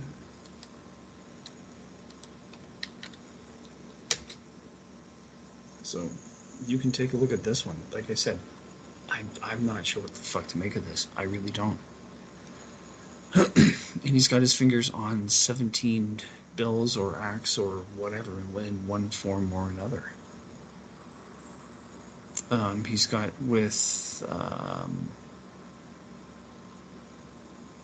Chapter 7 statutes. I mean, he's got his fingers with Ontario as well. I mean, I'm just going, what the hot piping fuck is all of this? Criminal code reopening a flexible response to the COVID Act in Ontario? I mean, what? So,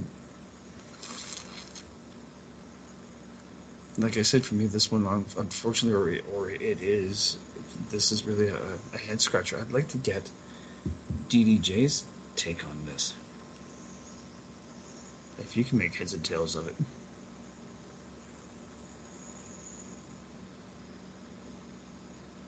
And honestly, that's all I've got to say. All right. I'm not. We'll go. I'm cautionarily, if that's a right word. I'm cautiously optimistic. I'm not actually worried about C11 because if this guy actually is the one that owns it, I mean, he ultimately would he not have the decision as to how it's going to be implemented? I don't know. So, and I'll leave the rest to you. Okay, are you done? Yep, I'm done. Okay. All right, last topic of the night. And this one is a because the level of doubling down that these two did to cover up what they were doing is like, I mean, and they keep doubling down, and it's like everybody knows who they are, and it's like, to give you an idea what happened, I believe it was Harry Sisson, and you might have seen this particular TikTok video pop up on your feed. Well, my generation is going to take over, and we're all going to vote Democrat, and we're going to take away the government from the Republicans, and blah blah blah blah, and it went viral. Then they did another one with this guy, Harry Sisson and Tim Mowery, and it also went viral. So people started doing some digging. Turns out that Tim Mowery and Harry Sisson are both owned Okay, by everybody, in this video, I'm going to give you a little Talent crash course Management. on journalism. Using a very simple example, I'm going to show you how a story becomes an angle. And today's example are these two guys. Harry Sisson, who you know is typical Democrat, and his buddy Chris Mowery. Now, the general way that a story begins is that a reporter sees something that doesn't quite make sense to them. And in this case, the thing that doesn't make sense is how have these two guys gained such traction so quickly? I mean, if you look at Harry's Twitter account, it literally says it was made in December 2011 when he would have only been 8 years old. Chris Mowery says he only sent his first political tweet a couple months ago and is not owned by any administration and doesn't work for the DNC. So you see that and you think to yourself, how did these guys blow up so quickly into these liberal TikTok stars? Well, the second part of a story is you look at a common denominator between the two things that don't make sense. And if you look at the bios of those two guys, they have the same exact email address, PalletMGMT. So now we figure out what exactly that is. And they have a website, Palette Management. It says that they are a talent management company that represents brands and content creators. It says that they provide public relations services, and they even have an in-house counsel. So Chris and Harry, whose content is pretty much identical to each other, also have the same talent management company. At which point you get to step 3. Figure out who's funding all of this. And a quick check of FEC records shows that Palette Management is being paid by the Democrat National Committee. They were paid over $200,000 for paid media and online advertising. When a bunch of liberal content creators visited the White House a couple months ago, the trip was organized with the help of the founder of Palette Management. And the DNC even paid them a retainer in order to cover their travel costs and expenses. So there you have it, folks. They claim they're not being paid, but they are in fact being paid. Whenever you see something like this, it never happens naturally. There's always somebody or something behind the scenes controlling everything. And in this case, it's the DNC that's paying these kids a lot of money through a talent management company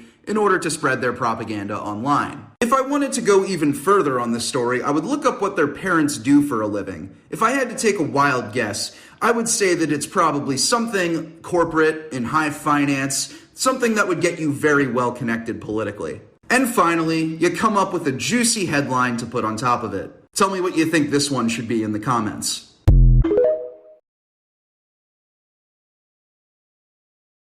Palette Management is connected with, and I think you're going to like this, because these are the same guys that organized the campaign against Joe Rogan a few months earlier, Midas Touch. They were the ones who were paying for the hit videos that were done, that were aimed at both Joe Rogan and that guy from. My God, I got to start figuring out a way to remember names better.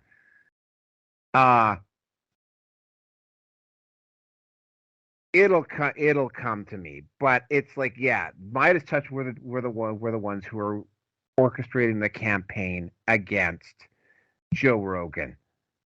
Jeff Portnoy, the guy from Barstool Sports. He noticed that the style of the video that was done against Joe Rogan was very similar to the one that had been done against him. So he went back to the beginning and saw who tweeted it first, and he noticed that it was somebody from Midas Touch. Midas Touch and the DNC paid Palette Management, who happened to have Tim Mowery and Harry Sisson on contract.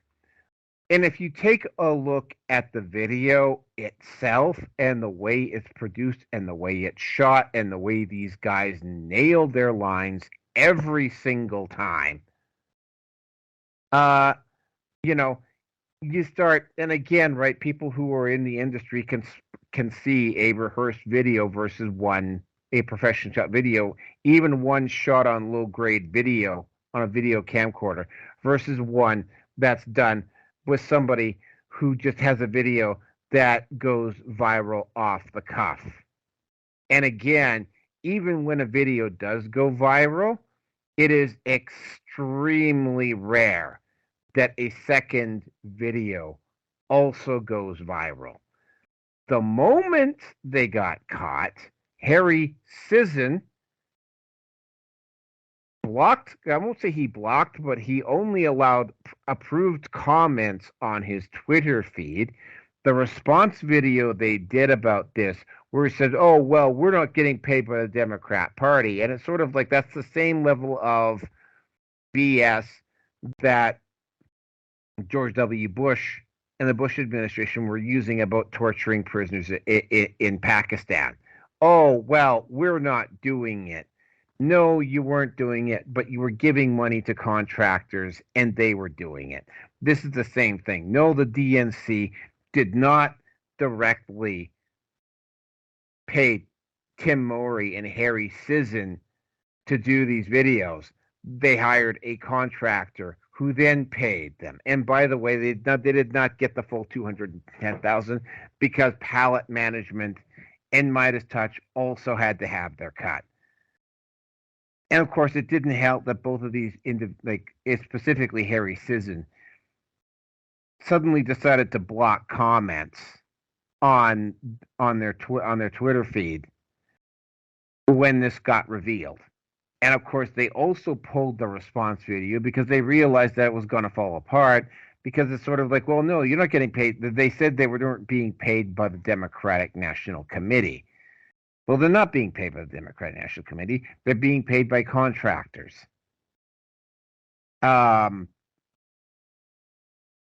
If you stop and you take a look, and I didn't bother downloading their videos, but I mean, if you actually stop and take a look at the videos, you can see, especially if you're in the industry, you can clearly see that these guys are paid actors. And the interview the one podcast where they did the interview on didn't help their case. And of course, they're just continuing to do what they're doing because they've been paid to do it. So they have to do a certain number of these pieces, even though they've been discredited. But they're continuing to do this, and they're also, they've been called. Their bluff has been called. But again, right? Yes, do TikTok videos and does Twitter content and does YouTube stuff go viral? Absolutely, yes, it does. It is extremely rare that it will go, the same person will get another viral video immediately after the first one. That is what raised suspicions. And again, right, we have seen these corporatized campaigns. And of course, the moment I saw Midas Touch, it was sort of like, oh, I know who's behind this. Right.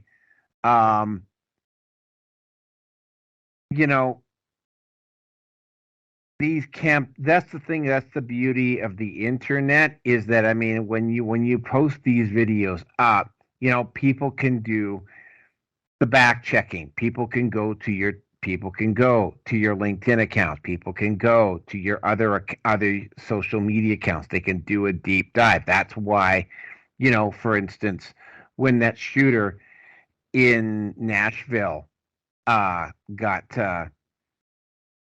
caught, that's the reason why the police tend to scrub all social media off the net of mass shooters, because people will find out something. For instance, there was a mass shooter in Quebec a couple of years ago, when they actually found, before they scrubbed it, of course, right? Before they actually found the guy's social media, he they found out that he was actually an NDP supporter, right? So yeah, that's the thing, that's the reason why the establishment is in such a hurry to engage to try to control the internet, because when they do these campaigns, there's information out there let me emphasize it, Tim Mowery and Harry Sisson are both paid actors. They were paid to do these political pieces. Of course, you got Brian Crass, and it's, I'm pretty sure both of you guys have heard of Brian Krasenstein, right? Both of you guys know who I'm talking about? Not offhand. Okay, Brian Twitter, and Twitter, they had, one of them had, their brothers who had a tendency to be right up there every time Trump was posting some sort of a tweet on Twitter. Yeah, they somehow always found their way to the top of the feed. They got reinstated when Elon Musk took over. You can almost count on one or both of these brothers coming up with an epic stupid take. And of course they did have an epic stupid take on this one. Bottom line is that this is a faux campaign. It got caught, and there's multiple ways of spotting this stuff. One of them being, when you start looking at it, it's sort of like, one, it's exceedingly rare that a video that the same person will get viral videos, like 2 viral videos, like back to back like that. It's usually just one and done.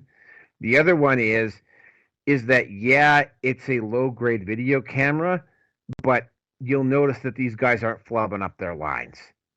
Like, they're not just talking off the cuff. Like, it looks like it was rehearsed. 3, when you do a quick background check on these guys, same email for the same company, which got money from the DNC, which is connected to Midas Touch. That's you always want to follow the money on something like this. And last but not least, and they didn't really do too deep of a dive on this, but they didn't want to get into who these 2 kids' parents were, but speculation has it at least one of these kids is a student at Kennesaw State University, which is a fairly high-end institution in Georgia. It's not the biggest, most expensive place in Georgia, but it is a fairly expensive university. Like, it's not Ivy League, but it's up there, right? If somebody were to actually start doing a deep delve into what these 2 kids' parents are, probably work in media or in some way connected with the Democrats in some form or fashion, either directly and probably a strong connection. And with that, I'm going to turn it over to Kelso. I really have nothing to say on this particular topic that you haven't already said. Okay, Rearson.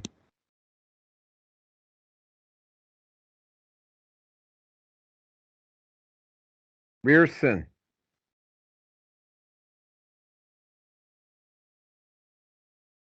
Rearson.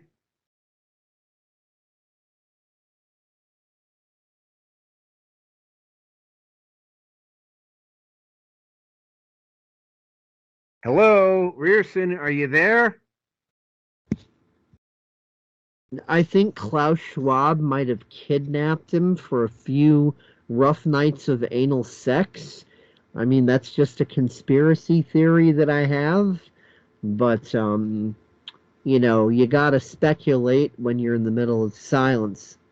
Oh, well, I mean, I think he could just resist V no longer and is frantically driving over on a plane to Poland to do a reach around with the V or Angel as we speak. Well, maybe. Oh, there he is. Oh, there he escaped. Back. He escaped from Trudeau's basement, also known as the sexy closet.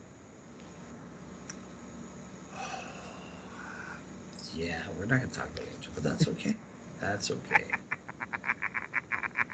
Show me on this doll where Trudeau Castro hurt you.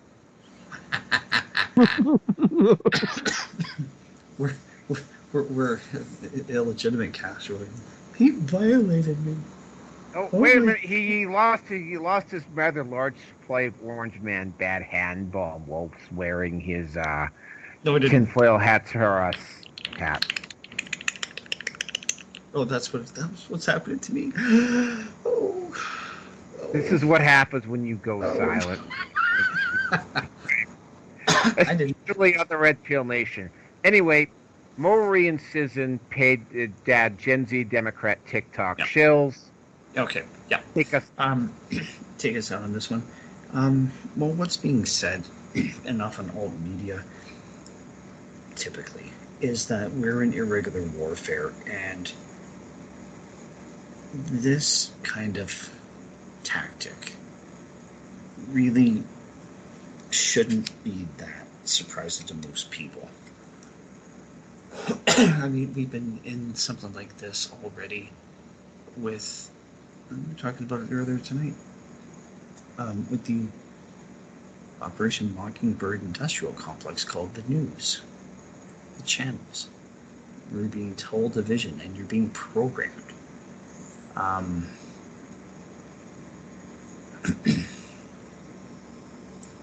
I want to be surprised by this, but no, I'm not going to be.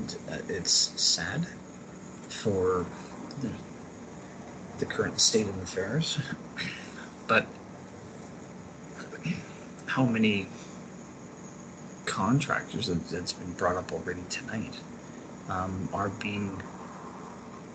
have been hired? I mean, how many of the protesters that have been out there have been hired by George Soros for Ferguson or BLM or fucking take your pick? Because I've heard of ads on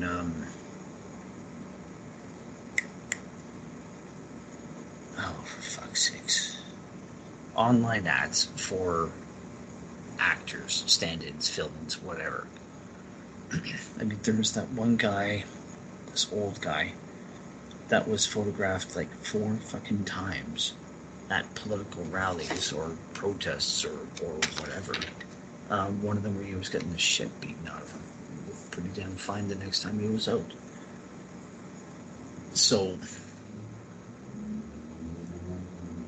for myself at least anyway, I'm really not surprised by this. It makes sense that... Oh, okay, here we go.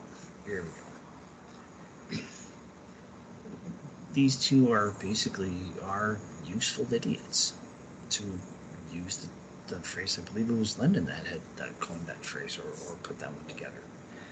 So, shocker? No, not really. I mean, would I be surprised by it? Yeah, initially, but give me some time to process it. Kind of going, yeah, no. So that's all we got to see on this one.